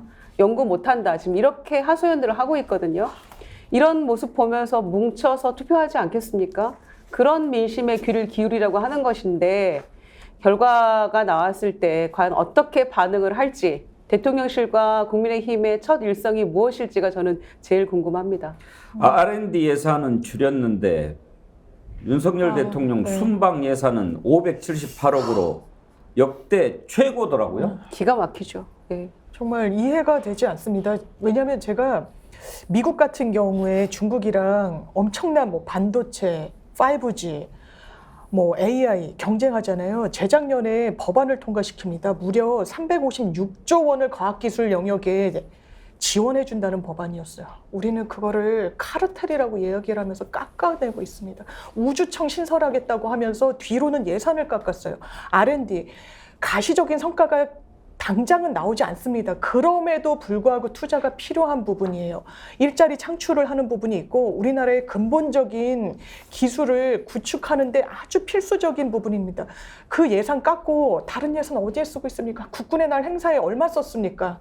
그 행진하는데요. 없어서 기업들한테 돈까지 달라고 했다라는 보도가 있었죠. 그리고 해외 순방 뭐요? 정상회담을 해서 기네스북에 올리겠다고. 이게 얼마나 우스꽝스러운 일입니까? 만나서 그럼 뭐 했습니까? 한동훈 장관은 또 뭐 몰타인가요? 가서 만나고 온 직후에 이탈리안가 지원하겠다고 그랬잖아요. 지금 뭘 하고 있는 겁니까? 몇백억의 예산이 우습습니까? 국민 혈세입니다. 그러면서 정 필요한 거는 카르텔이라고 폄훼하면서 예산 집행도 안 해주고, 그리고 정 쓸모없는 본인이 해외 순방하는 그 즐겨하는 일정에는 돈을 500억 이상을 쓰고 500억 이상이 추가된 거라고 하죠. 정말 이해할 수 없고요. 저는 이런 부분은 정말 투표로 심판해야 된다고 생각합니다. 저도 요 미래 세대에 나와서 한 말씀만 드리고 싶은데요. 윤석열 대통령이 사실 2030의 지지를 받아서 대통령이 됐지 않습니까? 표가 필요할 때는 표를 달라고 온갖 감언이설을 다해서 속이고요. 뭐 당선되면은 30대 장관부터 해가지고 뭐 미래 얘기 얼마나 많이 했으니까 이제 국민들이요 더 이상 속지 않습니다. 그래서 정말 2030 세대들한테 무슨 표 맡겨놓은 것도 아니고요. 그런 식으로 ATM 기계에서 현금 빼먹듯이 이런 식의 정치하는 거 전 이번에 반드시 심판해야 된다 저게 봅니다. 이 강서구가요, 아시다시피 서울 시내에서 20, 30대가 두 번째로 많은 구입니다. 그리고 강서가 과거하고 좀 달라진 게 5호선 라인과 9호선 라인, 공항철도 라인이 있어서 네. 여의도와 강남 가기가 쉽고요. 그 다음에 광화문 나가기가 아주 좋습니다. 그런 교통 여건들 때문에 20, 30대가 굉장히 많이 와 있고요. 청년주택이 공항대로 주변에 쫙 들어서 있습니다. 그래서 강서구의 표심이 결정적으로 바뀐 게 오세훈 시장 보궐선거 때인데 그때부터 20, 30대가 보수 진영을 표를 주기 시작을 했어요. 그래서 바뀐 거거든요. 그리고 대선 때도 격차가 강서구 내에서는 2.3%밖에 안 졌어요. 그리고 지방선거 2.6% 이겼는데 이 20, 30대의 표심이 핵심인데 제가 보기엔 사전투표가 굉장히 높았다는 것은 20, 30대가 엄청나게 투표를 했다는 것을 의미하는 겁니다. 그래서 저는 이번 투표 결과가 나와보면 알겠습니다만은 정말 뜨거워할 겁니다. 윤석열 정부가 지금 올해 정상외교 관련 예산이 578억인데요. 이미 올해 책정된 정상외교 관련 본 예산 다 쓰고 지금 이것보다 더 많은 예비비를 추가 편성한 걸로 지금 드러났습니다. 국회에서 나온 자료인데 지난해 관련 예비비 63억 원의 5배가 넘고 이번에 신청한 게 329억 원인데 예비비가 올해 관련 본예산 249억 원보다 더 많습니다. 578억 원 규모면 문재인 정부 때보다 2배가 더 많은 겁니다. 문재인 정부 때 2018년 246억, 2019년 234억 원, 그 다음에 코로나 때는 192억으로 줄었다가 2021년에 또 192억, 2022년에 261억 이랬는데 벌써 지금 이걸 2배 이상 넘은 건데요. 이게 지금까지입니다. 또 주요 회의가 남아 있어요. 11월에 에이펙이 열리거든요. 그때 또 써야죠. 11월, 12월에 영국, 네덜란드 방문이 예정이 돼 있고 외국을 이렇게 열심히 나가가지고 뭔가 성과가 있으면 그래 그 돈 써도 돼 우리 국민 세금. 근데 뭐를 지금 성과로 꼽을 수 있는지 정말 궁금합니다. 기네스북 올린 것을 성과로 꼽나요? 올리려고 한 거? 대통령실이요. 경제 대외 의존도가 높은 우리나라는 해외 시장 진출과 투자 유치가 경제 동력을 제고하고 국민을 위한 민생 경제를 살리는 유일한 길이다. 윤 대통령이 민생과 수출을 위해 각고의 노력을 들여 해외 순방 야기를 펼친 결과 이미 수출과 투자 유치 관련 역대 최대 규모의 즉각적인 성과를 달성한 사실은 의문의 여지가 없다. 의문의 여지가 없습니까? 이게 무슨 말입니까? 어이가 없어서 웃음이 나오는데 1호 영업사원이 뭘 좀 나라에 도움되는 국익에 합당한 일들을 해오는 게 아니고 돈만 쓰고 다닌 거 아닙니까? 게다가 대통령 직속 그 위원회에서 식사비만 11억 썼다 그러고요. 대통령실에서 11억 3천만 원 썼다는 거 아닙니까? 식사비로? 그 이런 돈들을 다 긴축재정 하겠다고 그렇게 큰 소리 치면서 그 자치단체 지방 교부금도 올해는 없다, 막 이렇게 지금 내년에 없다, 이렇게 안내를 보낸다 하고 있는데 어떻게 살아야 될지 모르겠다고 지금 하소연하고 있거든요. 그러면서 청년 일자리 관련된 것들 다 깎고 이것도 깎고 저것도 깎고 다 깎아가면서 지금 대통령실만 돈잔치하고 있는 형국이잖아요. 이거 어떻게 설명할 겁니까? 근데 대통령실이 좀 그 이제 국정감사를 할 때 좀 살펴봐야 될 게요. 과거에 역대 대통령실은 제2부속실이 있었어요. 제2부속실의 인원과 예산이 확정이 돼 있었거든요. 그래서 그게 투명하게 이제 집행이 되도록 돼 있었는데 지금은 제2부속실이 없어요. 대통령실이라는 것만 있는데 여기에 김건희 여사님 관련한 행사나 인원, 예산 이게 어떻게 쓰고 있는지, 그다음 외국을 나갔을 때 그 쓰여진 예산 이거 좀 내역을 봐야 되지 않겠어요? 이게 좀 낱낱이 봐야 될 것 같아요. 왜냐하면 이게 항상 따라가잖아요. 예, 이게 규모가 그 과거 전례에 비해서 너무 많고 거의 2배가 넘는 거잖아요. 이런 상황이면 이것은 국민이 납득하기가 좀 어렵죠. 왜냐하면 외교적 성과라는 게 저는 기억나는 게 바이든 날리면밖에 기억이 안 나는데 이런 거 하려고 지금 돈을 이렇게 많이 썼다 이겁니까? 아니 장유미 변호사 네. 1호 영업사원이면은 다 떨어진 운동화 신고 막 이렇게 돌아다녀야 그게 1호 영업사원이지. 1호 영업사원이 롤스로이스 타고 호텔에서 고급 음식 먹으면서 손톱깎이 하나 팔아오면은 그 회사 운영이 되겠습니까? 절대로 될 수 없죠. 그거에 제가 오늘도 한 10,000평을 봤는데 왜 그렇게 해외에 나가십니까? 라고 한 기자가 물으니까 기분이 조금 좋거든요. 이런 것이었어요. 해외 나가면 기분이 좋거든요. 뭐 이런 내용이었는데 국민들 볼 때 딱 그렇거든요. 그러면서 저는 그 단어, 그 워딩이 생각납니다. 후보일 때 이 집행 같은 거 하는 건 다 이 실무자들이 하는 거다. 뭐 이런 이야기를 하면서 대통령은 마치 그냥 그 상위에서 뭔가 떨어져서 지시만 내리는 듯한 이런 워딩이 있었는데 아직도 그 인식에서 벗어나고 있지 못하구나. 그래서 본인은 해외 나가서 광 팔고 그냥 아무런 성과도 없는데 본인의 자기 만족에는 상당히 플러스가 되는 이런 행보를 하는구나라는 것 이상으로는 생각을 할 수가 없습니다. 1호 영업사원 지금은 왜 이야기 안 합니까? 좀 머쓱하신가 보죠. 1호 영업사원으로 한 성과는 뭡니까? 후쿠시마 오염수 방출하게 사실상 내비둔 겁니까? 질병청에서 이미 질병관리청에서 보고서를 냈다는 거죠. 위험하니까 추적검사 필요하다고요. 함구했습니다. 그런 거에 대해서 언급하지 않았어요. 이 정부 들어서. 국민 건강권 어떻게 생각하고 있습니까? 해외에선 어떤 성과를 갖고 있습니까? 일본과의 관계에서 많은 거 내주고 뭘 얻어왔습니까? 미국과의 관계에서는 또 어떻습니까? 저는 이 총체적 난국이 국내외 할 것 없이 정말 너무나 풀리지 않을 정도로 앞에 많이 놓여 있다. 이걸 어떻게 수습할지 너무너무 걱정됩니다. 저는 이제 윤석열 대통령께서 한 기자 그때 그 연찬회인가요? 거기 가서 뭐 국내 언론이 24시간 욕만 한다 뭐 이렇게 얘기했거든요. 그러니까 해외 나가시면은 아마 좀 기분이 좋을 겁니다. 스트레스도 확 날아가고 보통 우리가 어릴 때 꿈이 뭐 세계 일주 하는 게 꿈인데 나라 돈으로 세계 일주를 하고 있으니 얼마나 좋겠어요. 근데 국민들의 마음만 이제 멍이 들어가는 것인데 국내 정치도 못하는 사람은요, 이 국제 외교라고 하는 국제 정치 잘할 수가 없는 거 아닙니까? 더하기 빼기를 못하는데 어떻게 미분과 적분을 잘합니까? 지금 헛된 돈만 쓰고 다니는 거거든요. 그래서 옛 어른들이 집에서 새는 바가지가 나가서도 샌다고. 그 옛 어른들의 말이 틀린 게 없는 거예요. 그 바가지 얘기하려고 김유정 의원이 김영우 의원하고 싸웠던가요? 아니요, 김두수 아니 그 옛날 속담을 얘기도 못합니까? 김두수 소장님이 김두수 대표가 그랬구나. 예, 김행 패널과 얘기할 때 내치도 못하면서 외교도 못한다. 안에서 새는 바가지, 밖에서도 샌다라고 했더니 더하기 빼기를 못하면 미분과 적분을 못하는 아니 그렇게 얘기를 했더니 했더니 김행 그때 당시 패널이 어떻게 대통령을 바가지에 비유하냐고 이렇게. 그러면 제가 바가지에 비유했으니까 김행 후보자가 좀 나타나셨으면 좋겠어요. 어디 계시는지도 모르는데 지금 제가 뭐 옛날 격언도 못 씁니까? 그래서 저는 집에서 새는 바가지가 나가서도 샌다라는 그 어른들의 말씀처럼 국내 정치도 못하는데 어떻게 국제 외교를 잘합니까? 저 코튼도 쓰고 다니는 거라 이런 영업사원 홍보비 마구 집행하는 영업사원은요 배임죄로 처벌하거나 잘라버려야 된다. 저는. 근데 신혁일 변호사 어떻게 대통령을 바가지에 비유할 수 있습니까? 정말 나쁘네. 제가 좀 다른 좋은 단어를 순화해서 미적분 비유 너무 재밌다고 또 댓글에. 그걸 그렇게 또 해석할 수 있다라고 하는 게 놀라운 능력이죠. 참 놀랍죠. 예. 그 말이 그렇게 들리다니요.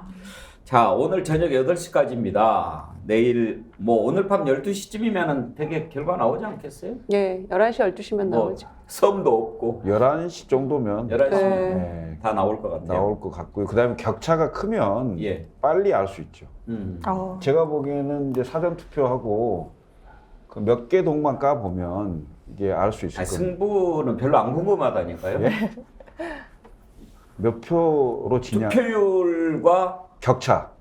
개표율 그리고 득표율 이런 게 좀 궁금해요. 저는 윤석열 대통령이 이거 뭐 약간 우스갯소리 반 섞으면 국민 통합을 이루신 거라니까요. 윤석열 정부에 대해서 다 심판하자고 국민들이 지금 마음의 준비를 하면서 역통합을 이루는 게 너무 아이러니 아닙니까? 그러니까 그렇게 정치를 깊은 똑바로 뜻이. 하셔야 됩니다. 예, 국민을 하나로 만들 수 있는 방법이 또 그런 게 있었군요. 그러니까 스스로 고립되는데요. 예. 반국가 단체가 너무 많아져 갖고요. 반국가 때문에 곳곳에 반국가 단체. 내일은 개표 결과를 가지고 한번 살펴보겠습니다. 모모님 투표율 스픽스 구독자 숫자만큼 56.3% 나올 겁니다. 와, 센스 있게. 네, 좋네요. 구독자 56만 와, 3천 명인데 아, 좋네요. 스픽스 구독자 숫자만큼 56.3% 나올 겁니다. 아, 센스 있는 문자 보내주신 모모님 제가 잊지 않죠? 디어루시에서 나오는 클렌징 폼 선물로 보내드리도록 하겠습니다.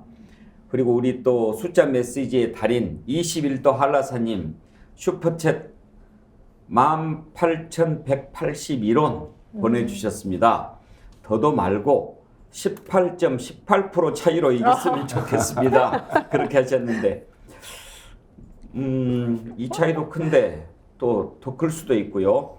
21도 한라사님 또 재치 있는 슈퍼챗 보내주셨는데 디어루시에서 클렌징 폼 보내드리도록 하겠습니다. 이석영님이 한라사님 28이면 더 좋아요. 그런 글 주셨고요. 예, 하여튼 선거 있어야 됩니다. 선거가 없으면 안 됩니다. 마이하트님 바가지는 쓸모나 있지. 루비님 신인규 변호사 미적분 방울뱀만큼이나 웃겨요. 방울뱀이 뭔지 아세요? 모르겠는데요. 자기 나오는 프로 아니면 안 보십니까? 저 봤어요. 그거 너무 지난주 웃겼어요. 금요일 날 진짜 재밌었어요. 우리 신인기 변호사가 출연하셔가지고 유인천 장관이 욕설 안 했다고 막 그랬잖아요. 또 가짜 뉴스라고 그러고 왜 여기는 해놓고 안 했다고 그러는지 몰라. 또 이것도 걸리나? 약간 안 했다고 주장을 했어요. 근데 이제 우리가 다시 들어봤는데 뭐 이런 소리가 나왔잖아요. 뒤에는 처리됐고 그러니까 그게 좀 방울뱀 소리가 제가 여기 스피커 쪽에 앉아 있다 보니까 그 산소리가 굉장히 강하게 들려가지고 마치 산속에서 들었던 그 방울뱀 소리 비슷해가지고 비유를 했는데 뭐 많은 분들이 즐겁게 들어주셔서 너무 잘했어요. 찰떡이었어요, 진짜. 방울뱀 네. 진짜. 센스쟁이. 뒤집어졌어요. 네. 자, 이번에 최근 그러니까 처음부터 쭉 따지면 쌓여서 거기에 대한 심판 성격이 있는 선거가 되지 않겠습니까? 그런 선거판을 만든 것도 사실은 정부와 여당이죠. 윤석열 대통령이 사실 판을 키운 거 아닙니까? 본인이 사면 복권 시켜가지고 나가게끔 했다. 그건 뭐 아무리 부인해도 그걸 또 그렇게 이야기하면 국민들 바보 취급하는 거죠. 자, 곧 있으면 우리가 참 생각하기에도 너무나 가슴 아픈 12구 이태원 참사가 있습니다. 그때부터 시작해서 얼마나 많은 사건, 사고, 또 있을 수 없는 일들, 의혹 이런 것들이 있었습니까? 그랬다가 선거 전에라도 좀 뭐가 없었으면은 민심이 뭐 잊어버리고 뭐 묻혀지고 그래서 갈 수도 있었겠지만 바로 최근에는 어떤 일이 있었습니까? 붕짜자 장관, 황홀뱀 장관, 행방불명 주랭란 후보 뭐 이렇게 막 나오는 거 아닙니까? 그러니 그런 걸 보고 국민들이 아유 어떻게 이런 사람들을 장관을 시켜가지고 이 나라를 끌고 가겠다는 거야 생각하는 거 아니겠습니까? 그런데 청문회가 끝나지도 않았는데 자리를 떠나버렸어요. 그건 사실 아닙니까? 그걸 도망이라고 표현한 것, 도망간 거니까 안 돌아왔잖아요. 근데 만약에 그런 식으로 했는데 임명을 한다? 이게 가능한가요? 그래서 만약에 청문회가 끝나지도 않고 떠나버렸다면 그건 나 그러면 장관 안 해 라는 뜻으로 받아들여야 되는 거 아니냐 이렇게 지금 지적을 하는데 이제 이런 주장을 합니다. 도망간 거 아니다. 속개 되기를 기다리면서 어디에 있었다고? 뭐 원내대표 방에 있었다고요? 윤재 원내대표 방에 있었다. 그런 얘기를 합니다. 그런데 그걸 또 도망갔다라고 얘기를 했다는 것을 가짜뉴스라고 국민의힘의 전주의 의원이 얘기를 하는 거예요. 그래서 이번 국정감사에서 민주당 의원이 이동관 방통위원장한테 그거 가짜뉴스 맞냐? 이렇게 또 물어보니까 이동관 위원장이 뭐라고 답변했는지 궁금하시죠? 전주의 의원 얘기를 먼저 들어보고 그 다음에 이동관 위원장 발언 들어봅시다. 민주당의 김행 여가부 장관 후보자 주랭랑 주장은 명백한 가짜뉴스입니다. 민주당은 당초 여가부 장관 인사청문회의 개최 일정과 증인 채택을 단독으로 의결했습니다. 국민의힘은 비록 청문회 일정의 합의에 이르지는 못했으나 청문위원으로서의 책무를 다하기 위해 대승적으로 참여했습니다. 그러나 민주당은 이미 김행 반대라는 답을 정하고 들어왔습니다. 권인숙 위원장은 이재명 방탄당 입법 폭주당 출신답게 국민의힘 간사와 한마디 상의도 없이 개회와 정회, 속개를 일방적으로 정했습니다. 김행 후보자는 위원장의 사퇴 종용에 따른 정회 이후 후보자 대기실에서 대기하고 있었습니다. 이후 권인숙 위원장이 일방적으로 선포하여 의사 일정의 합의가 안 된 속개에는 참석할 수도 없고 참석해서도 안 되는 것입니다.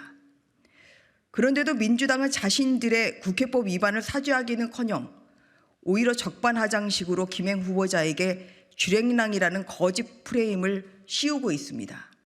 김행 장관 후보자가 주랭랑을 쳐서 김행란 됐다. 청문회 이틀째 파행. 예. 이거는 가짜 뉴스입니까 아닙니까? 표현이 중간에 숨어 있으면 주랭랑이다 아니다 이거 아니 뭐 표현이 명확하게 좀 확인할 수 거칠긴 있습니까? 하지만은 뭐 일단 그 청문회장에서 이석한 거는 뭐 네. 맞으니까 그러니까 뭐 예. 이 진실에 대한 악유할 필요가 인식과 없다고 이해는 생각합니다. 차이가 있을 수밖에 없잖아요. 아, 사실. 그럼요. 그러니까 예. 예를 들면 도망갔다고 생각하는 사람도 있을 수 있고 주랭랑 예. 쳤다고 생각하는 사람도 있을 거고 잠시 예. 뭐 인청을 본인이 스스로 포기했다라고 생각하는 사람도 있을. 악유한다는 게 뭐 이제 논쟁한다 이런 뜻인가요? 이렇게 영어들을 잘 쓰는가 몰라. 그러니까 미국에서들 오셨나요? 근데 저걸 대통령이 가짜- 영어를 워낙 좋아하시니까. 그러니까 예. 예. 한덕수 총리는 더 영어 더 많이 써. 하버드 나오셨으니까. 미국에서들 뭐 공부를 하셨는지 잘 모르겠는데 가짜 뉴스를 요즘에 막 때려잡는 거 아닙니까? 예. 근데 웬만하면 다 가짜 뉴스라고 그러는데 확인이 안 된 걸 가짜 뉴스라고 하는 건 몰라도 분리하면 가짜 뉴스입니까? 네. 비판하거나 본인들 생각하기에 마음에 안 들면 그냥 다 가짜 뉴스를 매도하잖아요. 오죽하면 김행 후보도 본인 관련된 의혹들을 가짜 뉴스라고 본인 딱 단정했잖아요. 그리고 나중에 청문회에서 밝힌다고 해놓고 본인 자료도 안 내고 저렇게 행불된 거 아닙니까? 뭐 그래놓고도 아직도 할 말이 있을까요? 근데 저는 이게 약간 유행할 것 같아요. 요즘에 뭐 예를 들면 안경 쓴 사람 셋이 있으면 이거 뭐 안경 카르텔이다 이렇게 하는 게 안경 카르텔. 그 가짜 뉴스라는 것도 요즘에는 이제 기분 나쁘면은 그냥 다 가짜 뉴스다라고 해서 요즘에 보면은 뭐 이렇게 뭐 사인 간에도 다투다가도 그냥 다 가짜 뉴스다 이게 유행할 것 같은데 이 정치권에서도 이러니까요. 저는 최소한의 우리가 사실관계에 대해서 내지는 내심에 대한 부분은 우리가 논쟁해서는 안 되거든요. 그 내심을 어떻게 알 수 있으며 이 사실 사실관계도 명백하게 팩트로 나오는 건데 이걸 가지고 논쟁을 하면 어떡합니까? 우리가 논쟁할 것은 가치나 규범적 판단이나 방향을 가지고 논쟁을 해야 되는데 지금 국회는요 너무나도 지금 논쟁할 수 없는 걸 가지고 논쟁을 하다 보니까 너무나도 비상식적이고 비생산적이고 완전히 지금 산으로 가고 있는 이런 현실이다. 그래서 저는 이걸 지금 누가 주도하고 있느냐? 국민의힘에서 정부 여당에서 하고 있죠. 뭐 말만 나오면은 다 가짜다. 프레임을 바꿔버리니까 이 논쟁이 끊이지를 않는 겁니다. 좀 인정할 건 인정해야 됩니다. 아니 그리고 그 장관 후보자잖아요. 국무위원 후보자면 여당이든 야당이든 그 의원들이 앉아서 국민을 대신해서 질문을 하는 거 아닙니까? 그러면 회의를 속개했으면 일단 들어와야죠. 정치인, 그러니까 예를 들면 여당 의원들은 안 들어올 수 있어요. 그건 정치적 행위니까. 예? 근데 무슨 뭐 국회법 따져가면서 뭐 간사들 간에 협의가 됐니 안 됐니 그것은 국회의원들끼리 할 얘기고 국민들 보기에는 명백하게 장관 후보자가 인사청문회 회의를 속개했는데 안 들어온 거 맞잖아요. 그렇잖아요? 왜 안 들어옵니까? 예? 그리고 자료 내라면 내야죠. 그리고 해명해야 될 거 아닙니까? 이거 못하겠으면 그냥 스스로 물러나는 게 낫죠. 왜 버티고 앉아 있습니까? 지금 김행 후보자의 이런 그 행태, 이거 헌정사의 전무후무한 일입니다. 이런 일이 결국은 강서구청장 선거에도 영향을 미치는 거예요. 이런 어마방자한 일이 어디 있어요? 후보자 그렇지. 이런 사람 지명해놓고 스스로 정리 못하게 뒷배경이 있으니까 지금 못하는 거 아니에요. 예? 이거 왜 이렇게 국정을 운영합니까? 그러고 국민들의 신뢰를 받기를 원합니까? 선거 때 펴주기를 원해요? 국민을 무시해도 유분수지 말이야. 이건 말이 안 되는 겁니다. 대행 체제로 가면 되죠. 차관 대행 체제로 가고 여가부는 어차피 폐지하겠다고 막 공언했기 때문에 공약했기 때문에 그래서 아무나 그냥 갖다 장관 시키는 건지 모르겠어요. 그러나 차관 대행 체제로 가고 장관 그냥 지명 처리하는 게 맞죠. 드라마틱하게 엑시트하겠다라고 할 때 청문회장에서 그렇게 엑시트할 거라고는 생각을 못했는데 정말 아주 드라마틱했어요, 장현미 변호사. 이게 우리나라 인사청문회 제도가 도입된 지 23년이 됐다라고 합니다. 제가 인사청문회 법을 찾아봤는데 이런 상황을 규율하는 건 없어요. 오히려 증인, 인사청문회에 출석한 증인이 제대로 출석하지 않고 이러면 이 국정조사에 관한 법률을 준용해가지고 뭔가 페널티를 줄 수 있는데 후보자에 대해서는 없습니다. 왜? 당연히 출석하는 게 전제돼 있고 그 다른 상황을 상상할 수 없어서였습니다. 미국 청문회 역사가 230년 됐다라고 합니다. 이런 풍경은 단 한 번도 없었다라고 합니다. 미국에서 똑같은 작태를 보였다면 국회 모욕죄로 형사처벌 받는다라고 합니다. 더 놀라운 건 국민의힘의 태도입니다. 가짜 뉴스라고 이야기합니다. 주랭랑 쳤다, 도망쳤다. 그 단어가 잘못됐다라는 거예요. 그러면서 전 전주혜 의원이 참 안타까운 게 이걸 법 논리를 어떻게든 개발을 하는 거예요. 그러니까 정회가 됐다라는 오히려 가짜 뉴스를 이야기하는 겁니다. 정회되지 않았습니다. 정회는 위원장이 선포해야 되거든요. 그냥 그 워딩을 한 겁니다. 이렇게 자신 없으면 그 자리에서 내려오라고. 그 무게를 감당할 수 없으면 포기하라고. 물론 국민의힘 입장에서는 기분 나빴을 수 있지만 그걸 정해선언이라고 이야기할 수 없습니다. 정해선언이 있었기 때문에 퇴장한 후에 대기했다라고 합니다. 그런 걸 우리가 가짜뉴스라고 합니다. 저는 이런 막무가내식의 논리를 국민 앞에 이야기하는 걸 보고 이런 생각이 듭니다. 아, 저 사람들은 국민의힘은 쫄았구나. 논리도 없구나. 이 부분 굉장히 지금 수세에 몰렸구나. 그래서 이런 무리수를 두는구나. 국민들은 모를 것 같으니까 국민들이 더 정확하게 알고 있습니다. 저도 하나만 요거 이석 관련해서는 짚고 싶은 게 그 과거에 뭐 좀 먼 과거도 아닙니다. 불과 몇 달 전에 장제원 의원이 그 상임위 진행하면서 위원장의 권위를 아주 과도하게 보이지 않았습니까? 선관위 사무총장이 이석을 하는데 어딜 감히 위원장의 그것도 아니고 과장 일어나 해가지고 이름 뭐야 뭐 반말 찍찍해대면서 난리를 쳤거든요. 그러면은 권인수 위원장은 상당히 좀 양반으로 처신한 거 아닙니까? 저 자리에 이제 여가위원장에 장제원 의원을 앉혀놔야 되는 거 아니냐. 어떻게 후보자가 위원장 허락도 없이 맘대로 들락날락합니까? 무슨 자기 집입니까? 자기 안방입니까 거기가? 그러니까 저는 김행 후보자는 아예 기본이 안 된 사람이기 때문에 어떻게 저런 사람을 공직 후보자에 추천을 할 수 있으며 이런 사태까지 벌어졌는데 아직도 처리를 안 합니까? 이건 너무 무책임한 겁니다, 정말. 그래서 한동훈 장관 얘기를 안 할 수가 없네요. 한동훈 장관이 딱 취임하고 나서 FBI를 다녀왔어요. 왜냐? 법무부가 이제 인사정보관리단을 신설해서 인사검증을 지금 새로 하고 있지 않습니까? 민정수석실이 없기 때문에. 그러면서 했던 얘기가 있죠. 이제 음지에 있던 이 인사 검증 시스템을 양지로 내보내는 거다. 그래서 투명하게 잘할 거다. 이렇게 얘기를 했어요. 그거 다 뻥친 거였잖아요. 양지로 나오기는커녕 지하로 땅 파고 들어가는 인사 검증 아닙니까? 검증을 제대로 하긴 했습니까? 그러면서 FBI가 이제 미국 같은 경우에 사전에 인사 검증 다 하잖아요. FBI도 하고 미국 국세청, IRS도 하고 다 하지 않습니까? 그래서 그거 배우겠다고 FBI 갔었는데 그거 왜 갔습니까? 뭐 하러 갔습니까? 뭘 배우고 왔습니까? 그러면서도 지금 본인은 정부적 책임을 느낄 뿐이라고 계속 얘기하고 있고 전혀 행동으로 보이지는 않고 있잖아요. 그러니까 이런 검증에 이 한가운데에 한동훈 장관이 있는 건데 오로지 그냥 야당 대표 때려잡는 데만 골몰하고 있기 때문에 오늘날 이런 인사 참사가 일어나는 거죠. 여기에 대해서 책임져야죠. 근데 어제 서정욱 변호사 조금 여권에 정통하다고 제가 알고 있거든요. 안 물러날 거다. 그리고 임명 강행할 거다. 이렇게 전망하더라고요. 그러겠죠. 스타일상 그렇지 않겠습니까? 그런데 제가 보기에는 그 정부조직법을 민주당이 반대할 거라는 것 때문에 못 내는 것 같은데 이런 상황이 생겼으니 민주당이 건의를 한번 하세요. 정부조직법 여가부 폐지하는 거 내면 찬성해 주겠다고. 그럼 없어지는 거 아니에요? 네? 근데 만약에 이걸 그대로 임명을 하면은 어떻게 되나요? 청문회 자체를 통과를 못한 상황 아닌가요? 장윤미 변호사? 예, 이게 국민의힘이랑 민주당이 좀 논거가 다른 것 같습니다. 민주당은 아직도 끝나지 않았다. 예. 이게 마침표가 찍히지 않았다.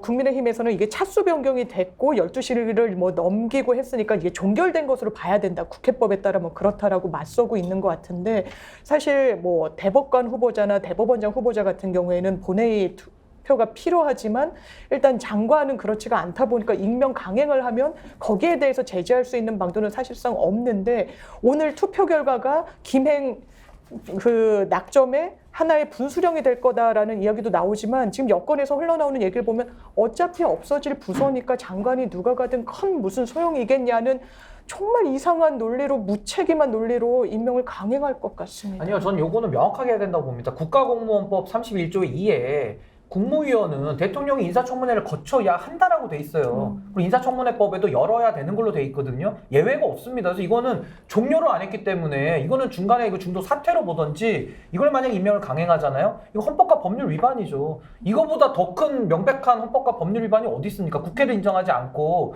대통령이 자의적으로 법 집행을 한다? 전 이 자체만으로도 저는 문제를 삼아도 된다 저렇게 봅니다. 근데 지금 김행 후보자가 그때 당시 윤재욱 원내대표 방에 있었다, 기다리고 있었다라고 하는데 그건 뭐 이렇게 CCTV나 이런 거 보면 확인 안 됩니까? 되죠. 지금 김행 후보자가 CCTV를 확인하자라고 본인이 얘기를 했다는 건데 예.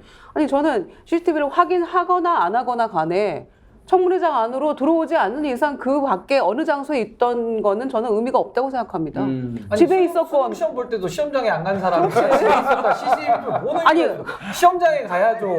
그 시험장 교문에 있었다, 뭐 운동장에 있었다 그런 뭐 얘기가 되는 건가요? 집에만 안 있으면 계속 되는 집에 건가요? 계세요 그냥. 아니 우선 말이 틀리잖아요. 그 전주에 의원은 지금 아까 논평에서 후보자 대기실에 있었다고 얘기했거든요. 그런데 지금 후보자는 또 원내대표실에 있었다고 이렇게 얘기하는 말이 달라졌잖아요. 그래서 누구 말이 맞는지 모르겠는데. 그 밖에 장소는 아무 의미 없어요. 그렇죠. 청문회장에 일단 그렇죠. 와야죠. 청문회장에 있어야죠. 그런데 만약에 그대로 임명을 한다. 지금 뭐 이제 보궐선거 결과를 보고 결정할 거다 그런 얘기도 나오는데 그게 변수가 될까 싶어요, 김유정 의원. 변수는 안 될 것 같습니다. 이미 마음속에 정해놓은 것 같아요. 그래서 임명하겠다고. 근데 이렇게 막 가도 됩니까? 공적 의식이 결여됐다고 보고요. 제가 보기엔 국정운영 철학도 사실은 빈곤한 상황이죠. 제가 그러면 김행 후보자는 과연 누구 픽인가요? 누가 추천하고 누가 점찍은 건가요? 이걸 또 의심하지 않을 수가 없어요. 국민이 과연 어떤 판단을 할지 어떤 선택을 할지 오늘 투표 결과가 매우 궁금합니다. 내일은 개표 결과를 가지고 얘기를 나눠보도록 하겠습니다. 11시 50분 기준 선관위 집계가 나왔네요. 현재 투표율은 11.4%, 사전 투표율을 합하면 34%입니다. 오전 11시 50분 현재 투표율이 34%, 투표 인원은 총 17만 2천 명. 자, 역대 어느 선거보다 높은 그런 투표율 현재 기록하고 있는데요. 결과가 매우 궁금합니다. 오늘 여러분들과 함께 결과 예상을 해봤는데요. 어떻게 결과가 나오든 간에 국민들이 이 정부에 대해서 어떻게 생각하고 있는지 그걸 알아볼 수 있는 그런 선거가 되지 않겠습니까? 내일 더 많은 시청 기대하겠습니다. 오늘 토론은 여기까지 하겠고요. 한 가지 광고 드리겠습니다. 어제 육즙 한가득 고기 만두 소개를 해드렸는데요. 어제 너무 주문이 많이 들어와가지고 별로 많이 안 남았다고 합니다. 그렇지만 소개하겠습니다. 지난번에 여러분이 많이 사랑했던 통편육, 거기에서 나온 맛의 고수, 가족들 간식 술안주로 아주 좋다고 하고요. 쪄 먹어도 좋고 구워 먹어도 좋고 튀겨 먹어도 좋고, 예, 육즙 한가득 고기 만두 1+1+1 3팩을 아주 좋은 가격에 드리고요. 배송비는 무료입니다. 우리 스픽스몰은 항상 제일 좋은 제품 싸게 그렇게 드린다는 모토로 운영하고 있으니까 여러분 많이 사랑해 주시기 바랍니다. 오늘 함께 해주신 김철근 실장님, 김유정 의원님, 장윤미 변호사님, 신인규 정바세 대표님 네 분 수고하셨습니다. 감사합니다. 감사합니다.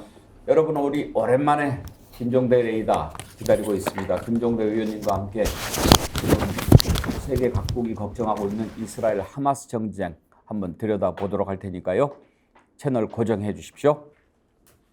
어느 날 내가 중독되어 있는데? 뭔 중독? 마키아벨리 중독? 촌철살인 박진영.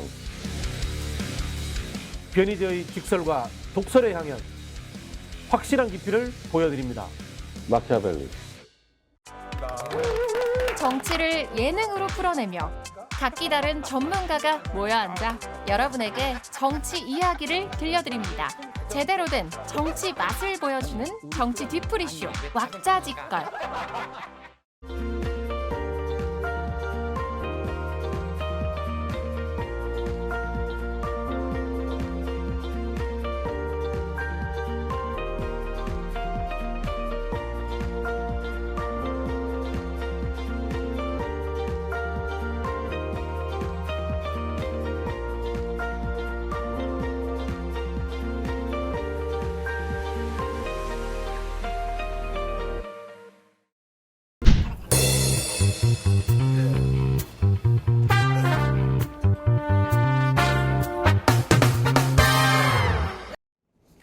이스라엘과 하마스 간의 전쟁, 참 많은 인명 피해가 나고 있습니다. 희생자가 너무 많고요. 지금 인질로 잡혀 있는 사람들도 많고, 이 전쟁이 어디까지 갈지 그런 배경도 매우 궁금합니다. 김종대 레이더, 김종대 의원 모셨습니다. 어서 오십시오. 안녕하십니까. 희생자가 너무 많아요. 예, 이게 지금 가자 지구에 이스라엘군이 투입되면 더 많아질 가능성도 있어요. 이제 거기는 완전히 어떤 죽음의 어떤 향연이 될 거다. 이미 이건 하마스가 제가 보기엔 초청장을 냈고 이스라엘이 그에서 들어가게 되면 사방이 부비치랩으로 보여지거든요. 이게 단순히 가서 하마스 일당을 진압하는 게 아닌 것 같아요. 제가 보기에는 수없이 많은 어떤 이중, 삼중에 이미 준비를 해놓은 것 같거든요. 그럼 오늘 하나하나 풀어보죠. 지금 이스라엘과 팔레스타인의 분쟁은 항상 이제 중동의 화약고 아니었습니까? 네. 이스라엘에 이제 팔레스타인인들이 거주하는 게 서한 지구가 있고 가자 지구가 있는데, 그렇습니다. 네. 가자 지구가 지금 이제 하마스가 무장하고 지금 있는 곳 아닙니까? 네. 그런데 왜 이번에 하마스가 이스라엘을 공격한 겁니까? 하마스는 일단은 정부기구가 아니라 무장단체인데 지금 PA라고 하죠. 과거엔 PLO라고 그랬어요. 그 서한 지구에서 이제 하나의 정부 형태로 있는 팔레스타인 해방기구. 그 PA보다도 훨씬 하마스의 지금 장악력이 뛰어납니다. 아시다시피 PA는 부패하고 고령화돼 있단 말이에요. 그러다 보니까 하마스가 PA보다는 특히 가자 지구를 중심으로 해가지고 훨씬 장악력이 강하고 일부는 서한 지구에도 진출을 해 있는 상황이고 또 헤즈볼라하고도 연계돼 있고 해가지고 뭐 이 지금 보면은 거의 뭐 지금 팔레스타인에 있는 이제 하마스에 대한 절대적 지지와 어떤 그 저 나름대로의 어떤 신뢰를 보내왔다. 그러면 가자 지구는 지금 하마스가 장악을 하고 있습니까? 그렇습니다. 하마스 땅입니까? 이제 하마스가 무장단체지만 병원, 학교, 경찰, 치안 다 장악했어요. 그러면은 이게 뭐냐면은 하나의 어떤 유사정부라고 봐야 돼요. 예. 유사정부. 그러나 국가도 아니고 정부도 아니니까 협상 상대는 또 아니에요.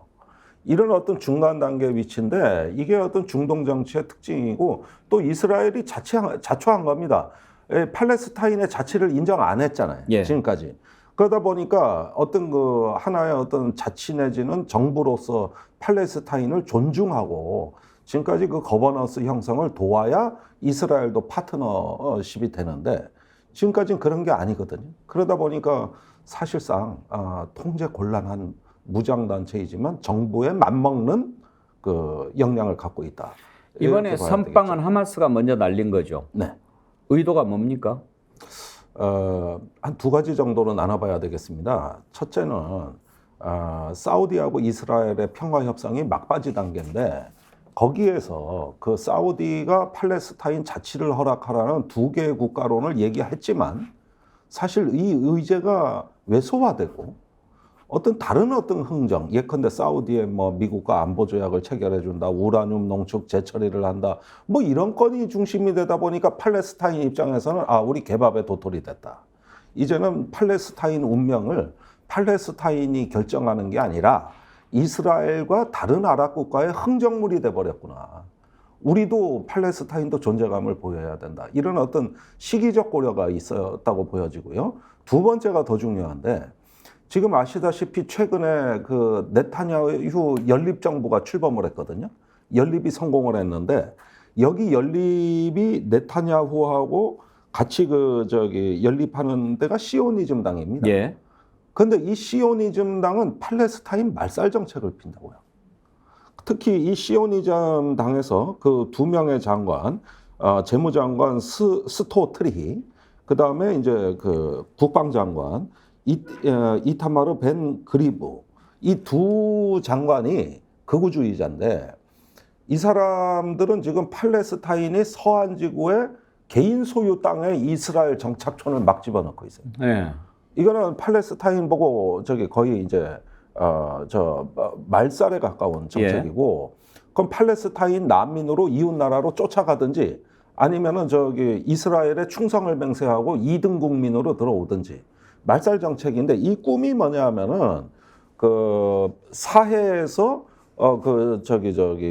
요르단강에 이르는 이스라엘 이 동쪽 라인의 단일 유대 국가로 다 통합해서 이제는 통치하겠다는 얘기예요. 그러니까 이 극우 두 장관이 이렇게 해가지고 유대인 정착촌을 막 밀어버리니까 지금 어떻게 보면 팔레스타인이 경각에 달렸다. 그래서 이 뭐 극우 압살 이런 정책으로 이제 팔레스타인의 마지막 숨통을 조이고 있다고 본 겁니다. 그러니까 이제 반발이 심해지겠죠. 이 네타냐후 정권에 대해 가지고 아무래도 좀 저항이 커서 3차 인티파타, 즉 90년대에 있었던 2차 봉기까지 이제 해서 이어서 이제는 3차 봉기의 시점이다. 결정적 순간이 왔다. 이런 선동이 먹혀든다 이게.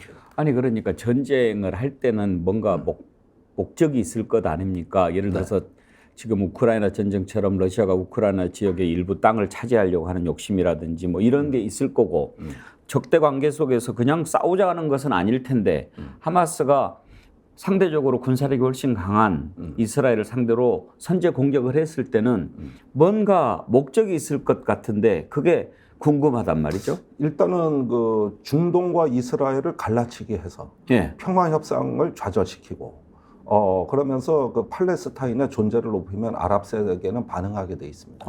그러니까 저는 지금 군사적으로는 성공하지 못했지만은 외교적으로 정치적으로는 성공하고 있다고 봅니다. 사실 그 이스라엘이 이미 아브라함 협정으로 저번에 UAE하고 수교를 하고 평화 체제를 만들지 않았습니까? 그 다음이 지금 사우디 차례예요. 근데 이게 계속 이렇게 되다 보면은 나중에 중동 아랍 국가로부터도 우리 팔레스타인이 배신당할 수가 있다. 이거 갈라치기 하고 지금 깨야 된다 하는데 때마침 이 기습 도발로 인해 가지고 지금 저기 수교 협상이 중단돼 버렸습니다. 그러니까 이거는 명확한 정치적인 전략적 이익이 있는 것이죠. 예. 그런 면에서 팔레스타인이 전쟁에서는 지고 외교에서는 승리하는 희한한 모양이 펼쳐질 가능성이 있다고 보여져요. 자, 이런 면에서 일단은 저는 전략적 승부수라고 보고 저기 뭐 불리한데 왜 도발했느냐 그러지만 도발의 양상이 저 이스라엘에게 있어서는 거의 9.11 충격에 버금가는 어떤 충격을 줬던 것도 사실입니다. 그러니까 초기 기습전은 성공했다는 거예요. 그러니까 지금까지 보면은 저기 팔레스타인에 의해서 이스라엘 영토 안에서 1,000명 이상 사망자가 난 거는 건국 이래 이 사건밖에 없어요. 예. 딱 한 건이에요. 그러면은 저기 지금 이스라엘의 2030 세대가 전쟁을 압니까? 가끔 로켓포 날라오는 거 아이언돔이 격추하는 것만 봤지. 언제 이런 전쟁을 겪은 적이 있어요? 그렇죠. 4차 중동 전쟁이 났던 게 1973년이니까 73년이죠. 지금 뭐 젊은 세대들은 전쟁 경험을 못했죠. 못했습니다. 그리고 73년에 그 4차 중동 전쟁이 있고 용키프라스 협정으로 인해 가지고 전쟁이 그때 종결됐을 때 이때도 문제가 뭐였냐면 이집트하고 이스라엘이 이제 평화 조약을 맺어요. 그래서 사다트 이집트 대통령이 예루살렘을 방문해 가지고 이스라엘 의회 연설을 하지 않습니까? 깜짝 놀랄 일이 벌어지거든요. 그때도 팔레스타인이 우리를 빼고 이집트하고 이스라엘이 뭐 평화? 캠프 데이비드 협정을 맺어? 그래가지고 저 사다트 대통령도 노벨 평화상을 받고 이거 눈 뜨고 못 봐 해가지고 그때도 반발했었어요. 그러니까 역사는 반복되는 거예요. 그 73년도와 똑같은 양상이 지금 저기 벌어지고 있는 그 이집트와 이스라엘과 사우디 간의 그 평화 협정입니다. 그러니까 결국은 이 팔레스타인은 끊임없이 피압당한 그 자기들 민족으로서 어떤 73년도 4차 중동 전쟁이나 지금이나 똑같은 이유로 반발하는 지정학은 불변이다. 같은 역사가 되풀이되고 있다. 이번 전쟁의 배후가 이란이다 이런 얘기도 있던데. 그건 이미 월스트리트 저널이 처음 보도를 했고 계속 그 지금 보도량이 늘어나고 있습니다. 왜 그런 얘기가 나오는 겁니까? 그러니까 이건 뭐 조금 복잡합니다만은 이란이 그 사우디하고 이스라엘 수교를 원치 않습니다. 그렇게 돼서 그 점점 이란을 고립화하고 있다. 이스라엘과 아랍 형제국들이 서로 손을 잡고 이란 고립화로 간다. 그러니까 이거를 못마땅해 하고 있고, 그 다음에 이란이 그 레바논에 있는 헤즈볼라 무장단체를 아예 만들었습니다. 그래서 2006년에 이스라엘하고 교전을 한 적이 있고요. 그 다음에 하마스에 대한 사실상 무기와 자금을 대주는 스폰서 노릇을 지금까지 해온 거예요. 그런데 단지 이번 그 기습 도발에 직접 관여했느냐 안 했느냐가 쟁점일 뿐이지 일단은 하마스의 뒷배가 이란인 거는 사실이다. 무기와 돈을 대왔다. 그랬는데 지금 그러면은 이번에 도발도 직접 관여됐느냐 안 됐느냐 했는데 미국의 그 존 커비 전략소통조정관이 어제 브리핑을 했는데 이란이 개입했던 스모킹 거는 없다 아직까지. 결정적 증거는 발견되지 뭐 이제 않았다. 좀 더 봐야 되겠지만, 근데 여기서 궁금한 게요. 이스라엘하고 사우디아라비아가 평화협정을 맺으려고 했다고 하지 않았습니까? 그런데 왜 이번에 지금 사우디아라비아의 빈살만 왕세자는 팔레스타인 편에 서겠다 이렇게 얘기를 합니까? 그렇죠. 그러니까 원래 사우디가 이스라엘의 평화협정 조건으로 내세운 게 팔레스타인 자치 독립입니다. 그런데 이스라엘이 말을 안 들었었어요. 근데 이걸 얘기를 안 할 수가 없어요. 사우디에서는. 모든 아랍 국가의 하나의 어떤 불문율은 뭐냐 하면은 1948년 1차 중동 전쟁 이래로 지금까지 아랍 국가가 팔레스타인 지지를 한다는 건 일종의 그 시아파, 수니파를 불문하고 아랍 전체의 불문율이에요. 그러다 보니까 이스라엘하고 모든 어떤 협상을 해도 항상 팔레스타인 문제가 나와요. 그런데 아시다시피 사우디가 조금 요즘 미국하고 중국 사이에서 줄타기 외교를 하면서 이 부분에 대해서 말을 하긴 했어요. 협상장에서. 그러나 이제 팔레스타인은 불안을 느낀 거죠. 과거에 74년도에 그 사다트 대통령처럼 우리가 소외되는 거 아니야? 이래가지고 도발을 하니까 사우디에서 황급히 놀라서 우리는 하마스 지지는 아니다.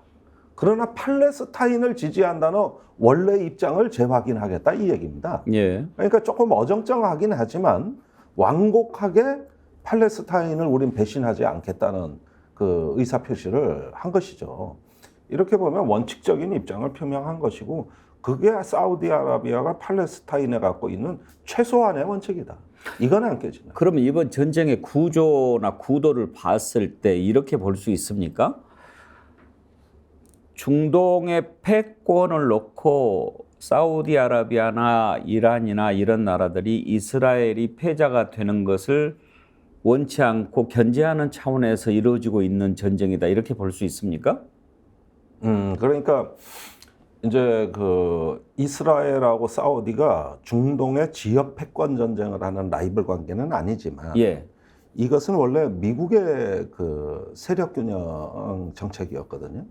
과거에는 미국이 중동에 관여할 때는 이렇게 그 이란, 이라크 여기서 이제 지역 패권 전쟁을 하고 그다음에 이 아랍 세계를 분열시켜서 이스라엘하고 대립하게 만들었거든요. 이게 바로 70년대 헨리 키신저가 짜놓은 그 중동의 균형 외교의 그 기본 틀이었어요. 예. 근데 최근에는 이런 식의 그 패권 전쟁이 아니라 미국이 중동에서 발을 빼겠다는 얘기였거든요. 그래서 중국을 견제하기 위해서 피봇 아시아라고 그 오바마가 얘기했고 최근엔 인도 태평양 전략이라고 얘기하면서 중동에서 전력을 상당 부분 빼내오겠다. 그리고 중동 석유 의존도 세일가스로 인해서 이미 많이 줄었다. 그럼 우리가 석유도 이제 의존할 필요가 없고 중동을 적절하게 평화 체제로 구축만 해놓으면 그 여력을 가지고 저 중국 견제에 나서겠다는 이런 게 인도 태평양 전략의 뒷배경입니다. 그런데 그러려면은 이스라엘이 중동 아랍 국가들하고 대부분 화해를 하고 단지 불량 국가인 이란에 대해서만 적절하게 고립을 하고 압박을 해가지고 꼼짝 못하게 발목만 잡아놓으면 나머지 국가들하고는 해서 이집트, 요르단, 레바논, 사우디아라비아, UAE 다 이스라엘하고 친하게 지내면 미국의 군사력을 중동에 전진 배치할 이유가 없다고 보고 이 노력을 한 최근 몇 년 동안 계속 기울여 왔던 거고 그러기 위해서 미국이 평화 정책을 관여한 것이죠. 그러다 보니까 요거는 말 그대로 헤게모니 전쟁이라기보다는 일종의 어떤 중동판 평화 정책인데 여기에 중국이 뛰어들어 가지고 이번에는 또 중국이 사우디하고 이란의 평화 협상을 또 중재했습니다. 그 바야흐로 중동에 이제 평화가 만개하는 하나의 어떤 평화의 르네상스라고 해도 과언이 아닌 이런 좋은 흐름으로 가고 있었던 것이죠. 예. 그런데 이 좋은 흐름이 팔레스타인한테는 비극이 된 거예요. 우리는 잊혀지는구나. 우리는 투명한 인간이 되는구나. 이렇게 이제 상실감으로 되면서 하마스라는 극단주의 세력을 자극했다. 이게 중동 질서의 개요입니다. 자, 전체적인 전쟁의 배경을 살펴봤는데요. 이번에 하마스가 이스라엘을 기습 공격하지 않았습니까? 그걸 보면서 좀 세계인들이 궁금해하는 게 크게 두 가지가 있습니다. 하나는 이스라엘의 왜 아이언돔이라고 그래가지고 이렇게 날아오는 미사일을 바로 이렇게 격추시키는 그런 방공망 시스템이 있지 않습니까? 예. 지난번에도 성공해가지고 상당히 화제가 됐는데 이번에는 왜 그렇게 무력하게 당했는가? 이게 첫 번째 궁금한 거고 두 번째는 미국하고 이스라엘이 아주 가까운 관계라고 하는 것은 다 알잖아요. 그리고 정보 시스템도 공유하고 있는 걸로 알고 있는데 결국은 이스라엘이 당했다면 미국의 정보 시스템도 뚫린 거 아니냐 그런 얘기가 나오던데 이거 한번 좀 짚어보죠. 먼저 아이언돔이 허망하게 무너진 이유는 뭡니까? 그 아이언돔은 이제 로켓포를 요격하는 시스템입니다. 예. 그런데 이게 그 지금까지 하마스가 국지적으로 제한적인 도발을 할 때는 효과를 봤습니다. 그런데 사실 날아오는 로켓포는 그 비용을 따지면은 한 원가가 100만 원이 안 되는. 예.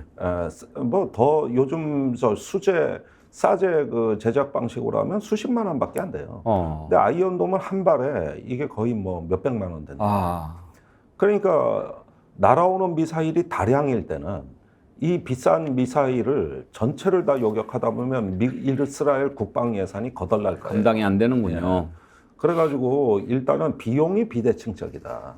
두 번째, 이런 군사 용어로 TOT 사격이라는 용어가 있습니다. 우리가 그걸 일제 사격으로 이해하는데 목표를 정해놓고 모든 걸 그냥 한꺼번에 가진 걸 다 쏴버리는 이런 일제 사격 방식일 때도 아이언돔이 방어할 수 있느냐? 이건 검증된 적이 없죠. 그런데 이번에 바로 그런 형태였어요. 5,000발을 그냥 뭐 30분 만에 다 쏴버렸으니까 이 정도 화력이라 그러면은 사실은 근자에 우크라이나 전쟁에서도 우리가 본 적이 없는 어떤 짧은 시간에 다량의 화력 집중을 했던 그 어떤 고강도 집중화된 화력이기 때문에 이것도 아이언돔의 방어 범위를 초월하는 것이다. 그 다음에 세 번째는 쏜다는 징후를 좀 알면은 일부라도 대비를 했을 텐데. 전혀 몰랐다. 그러니까요. 전혀 몰랐다. 우리가 뭐 미국 CIA, 이스라엘 모사드 최고로 꼽지 않습니까? 정보기관을. 네, 모사드의 정보 능력은 첨단 기계 정보, 예컨대 뭐 위성이나 뭐 감청이나 뭐 이런 어떤 영상이나 이런 것보다도 그 탁월함은 대부분 휴민트, 일종의 어떤 인간 첩보와 공작 능력에서 그 탁월함을 우리 봐왔거든요. 그런데 최근에 이스라엘조차도 이제 신세대가 주요 어떤 직위에 올라가면서 다분히 기계 정보를 선호하고 안주하면서 상대방을 깊이 있게 이해하고 망을 운용해서 그 속에서 EJ 또 이심전심으로 이렇게 그 상대방을 갖다가 통찰하는 이런 식의 정보 활동이 굉장히 지금 와가지고는 좀 후퇴한 듯한 양상을 보이고 이건 미국도 똑같았다. 그래서 그 미국이 아프간 함락도 예상 못했지 않습니까? 그래서 아프간에서 작년 7월에 패주하다시피 나왔는데 최근에 미국의 그 정보 그 역량도 첨단 기계 정보와 인공지능은 무섭게 발전을 했는데 정작 이런 정보력이 원시 사회에는 통하지 않는 거예요. 이번에 하마스가 휴대폰을 안 썼어요. 전부 필담으로 했다는 거 아닙니까? 벙커에 모여가지고 음성도 도청된다 그래가지고 필담으로 하고 극소수만 그거 하고 인터넷과 휴대폰이 아닌 원시적 소통을 했다. 그러니까 첨단 기계 정보가 소용이 없는 거예요. 이런 면에서 오히려 최첨단 군사 능력에는 원시적인 대응이 제일 좋다는 역설이 이번에 성립이 되는 거고요. 두 번째로는 미국과 모사드가 전혀 몰랐다고 하는데 이게 이런 것들이 과연 미국을 신뢰할 수 있느냐는 동맹국의 불안도 지금 고조되는 거예요. 그러니까 미국의 역량을 우리가 신뢰할 수 있느냐. 지금 미국의 어떤 국제적 지위도 상당히 그 치명적인 손실이 가해진 것이죠. 그리고 진짜 몰랐냐인데 일부 외신에 작게 나오고 있습니다만 이집트가 정보를 줬다는 보도가 나왔습니다. 그런데 이스라엘이 못 들은 척 하더라. 만약에 이게 사실이라면 이스라엘 총리 물러나야 될 거의 뭐 탄핵 사유에 해당되는 건데 정보가 있었는데도 무시했다? 이러면 아마 이스라엘이 발칵 뒤집힐 겁니다. 그런데 모사드가 무언가 상상력이 부족했을 가능성이 높아요. 사실 9.11 테러도 징후가 많았거든요. 그런데 그때 네오콘들이 무시했거든요. 그러다가 실제 테러를 당했죠. 더 거슬러 올라가면 일본의 진주만 침공도 11번의 징후가 있었다는 거 아닙니까? 그런데 그때 안이한 미국의 군부가 그걸 무시하다가 기습을 당했지 않습니까? 그러니까 이 정보는 있다 없다가의 문제이기도 하지만 사실 또 해석의 문제이기도 한 거예요. 그 정도로 하마스를 얕봤다. 하마스를 무시한 게 정보 실패의 배경이라는 것이죠. 댓글이 많이 올라오고 있는데요. 좀 소개를 해드리고 나머지 짚어보도록 하겠습니다. 레몬님, 미국이 모든 걸 방어해 주지 않는다는 교훈을 이번에 우리 정부가 좀 배웠으면 합니다. 이런 글 주셨고요. 투잡 뛰는 김씨님, 아이언돔 있어봐야 5,000발 한꺼번에 날아오면 답이 없다고요. 북한도 마찬가지 아닌가요? 방사포 한꺼번에 쏘면 우리도 답 없지요. 우린 더 없죠. 그렇죠? 우린 더 그렇죠. 사군자님 운동 잘한다고 덤비다가 다구리 당합니다. 조심합시다. 레인조우님 대규모 앞에서는 순살돔이네요. 그런 글 주셨습니다. 참 예. 기막힌 표현이네. 자, 세 가지가 이제 궁금한데 짧게 짚어보고 정리를 하지요. 이스라엘이 핵을 갖고 있지 않습니까? 네. 혹시 하마스를 이번에 멸절시킨다고 그러는데 핵을 사용할 가능성은 없는지? 이 핵은 일단은 하마스나 가자 지구를 상대로 해서 쓸 수 있는 무기는 아니다. 뭐 그렇게 되면 이스라엘도 이제는 뭐 국제사회에서 발붙일 길이 없을 거예요. 예. 두 번째는 지금 이제 4차 중동 전쟁이 일어난 이후로 오랜 세월이 지났는데 이번에 5차 중동 전쟁으로 이어질 가능성은 없는지. 그것 때문에 미국 항공모함 제럴드 포드호가 지금 저 항모 전단을 이끌고 갔지 않습니까? 예. 이거는 직접 교전에 참여하는 게 아니라 인근의 이란, 레바논 등지로 확전되는 걸 견제하기 위해서 간 겁니다. 당분간은 그 확전의 기미는 그렇게 크지 않다. 그런데 한 가지 이걸 보셔야 돼요. 만일에 가자 지구에 이스라엘 지상군이 들어가잖아요. 이러면 자극받을 가능성이 있어요. 그때부터 문제가 달라집니다. 거기서 이제 사실은 이스라엘도 많은 희생을 치르겠지만 그에 비례해서 가자 지구의 민간인들이 엄청 죽어나갈 거거든요. 그러면 과연 헤즈볼라나 아니면 서한 지구에 있는 팔레스타인들이 가만히 있을까? 제가 보기엔 50대 50이라고 봐요. 이게 지금 이스라엘로선 딜레마에 처한 겁니다. 사실은. 피해 보복을 한다고 그랬으니 안 들어갈 수는 없고. 그럼 피해 보복을 하다 보면 그 피해보가 또 다른 피를 부르는 이런 어떤 확전의 그 도화선을 건드리는 건데 이게 그런 점에서 하마스가 이번에 전략에 성공을 했다는 거예요. 자기들이 많이 희생되지만 그걸로 인해서 정치적 타격을 심각하게 네타냐후 총리한테 준다는 것이죠. 그리고 확전에 협박을 할 수가 있는 그런 어떤 근거를 만들어내겠죠. 그런 면에서 가자 지구의 민간인 전체가 인질로 잡혀 있다고 해도 과언이 아닙니다. 예. 끝으로 이런 글이 참 많이 올라옵니다. 이제 중동에서 일어나고 있는 전쟁이지만 우리는 어떤가, 영향이 어떤 건가 이런 건데요. 레몬님이요. 우리 대통령이 이스라엘을 지지할까 봐 조마조마합니다. 그런 글 주셨고요. 또 하마스와 이스라엘의 전쟁에서 일본은 중립을 지킨다고 선언했는데 우리나라도 중립을 지켜야 할 텐데 대통령 성향 때문에 조마조마합니다. 하나만 더 소개하면은요. 이가을님, 저번에 해외 순방 때 아랍의 적은 우리의 적이다 이렇게 얘기한 윤 대통령 말이 갑자기 생각나네요. 외교는 중립을 지켜야 하는데 말 잘못하다가는 우리나라도 위험해질 수 있는 것 아닌가요? 걱정들을 많이 합니다. 그러니까 전에 UAE를 방문했을 때 윤석열 대통령이 UAE의 적은 이란 아니냐, 주적이란 표현을 썼거든요. 그때 이란이 크게 자극을 받았어요. 그런데 이번에 한 번 더 자극하면 그때보다 심각합니다. 이건 분명한 사실이에요. 그 다음에 이 전쟁에 대한 교훈을 윤석열 정부가 엉뚱하게 해석하고 있다는 거예요.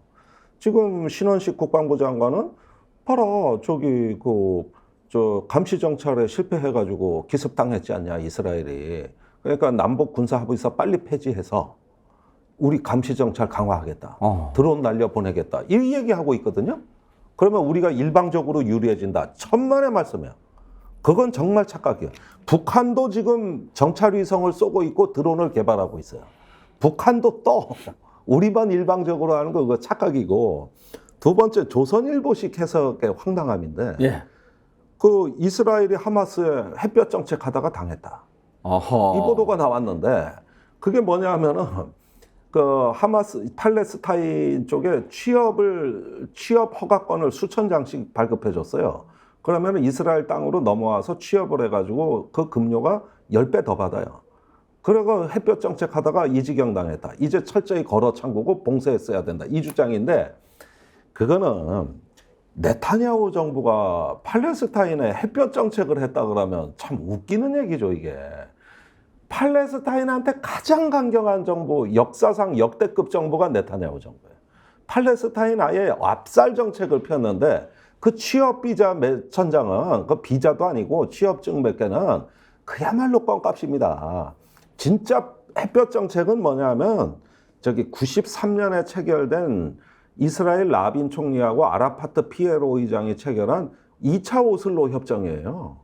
그게 햇볕 정책이에요. 그런데 그게 안 지켜져서 지금까지 이런 고생을 하는 거란 말이에요. 그 협정이 이행이 안 됐거든요. 그러니까 햇볕 정책이 이행이 안 돼서 지금 이 꼴이 나타났는데 엉뚱한 얘기를 하고 계시네. 자다가 봉착 듣는 얘기라는 거예요. 예, 정말 그런 오도가 더 국민을 위험하게 만드는 것 아니겠습니까? 그러니까 저런 오독이 엉뚱한 외교적 판단으로 연결될까 봐 겁난다는 겁니다, 저는. 그래서 진실을 제대로 알아야죠. 지금 로이터 통신 보도를 보면은요. 이스라엘 사망자가 1,200명으로 늘어났다는 겁니다. 양쪽에서 현재까지 확인된 사망자가 2,000명. 팔레스타인 가자 지구 사망자가 800명을 넘어섰고, 그렇지만 또 이스라엘 군이 하마스 무장대원 시신 1,500구를 발견했다. 그럼 3,000명이 사상자 직계 별개로. 뭐 이러니 뭐 희생자가 얼마나 더 늘어나겠습니까? 우크라이나에 이어서 중동에 또 이스라엘과 하마스 간에 이렇게 전쟁이 일어나고 있는데 전쟁이라고 하는 거는 절대로 일어나서는 안 되지 않습니까? 네, 이제부터 저기 시청자들께서도 좀 국제 뉴스를 많이 보셔야 돼요. 예. 제가 10월 연휴부터 미국 의회 그 의장 회의만, 우크라이나 전쟁, 그리고 지금 팔레스타인 전쟁 계속 쉴 새 없이 소개해드리고 있어요. 지금 이게 세상이 바뀌었습니다. 세계가 불타고 있어요. 그 이번에도 미국의 무능력이 보여지는데 이게 세계에 엄청나게 안 좋은 신호를 줬습니다. 이제 무장 전쟁을 하는 호전적인 세력들한테는 이게 굉장히 의미 있는 신호거든요. 그러다 보니까 세계 질서가 다극화되고 있다는 게 어제 뉴욕타임즈 보도 내용입니다. 세계 질서가 바뀌었다. 이제는 다극 시대가 왔다. 이렇게 얘기를 해요. 그러면 지정학적 단층선에 있는 여러 군데서 전부 분쟁의 위협이 높아지는 거예요. 지금 우리가 그 시대로 진입하고 있다는 거죠. 예, 정말 어떤 일이 있어도 전쟁이 일어나서는 안 된다.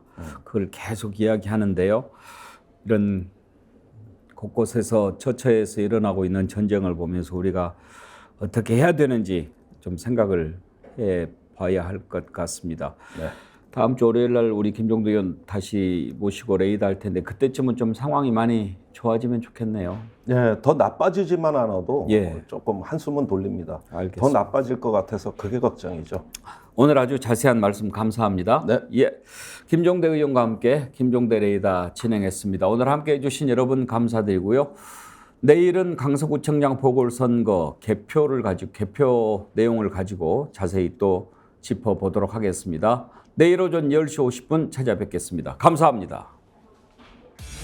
국민 앵커 백운기, 정확한 분석, 날카로운 시각.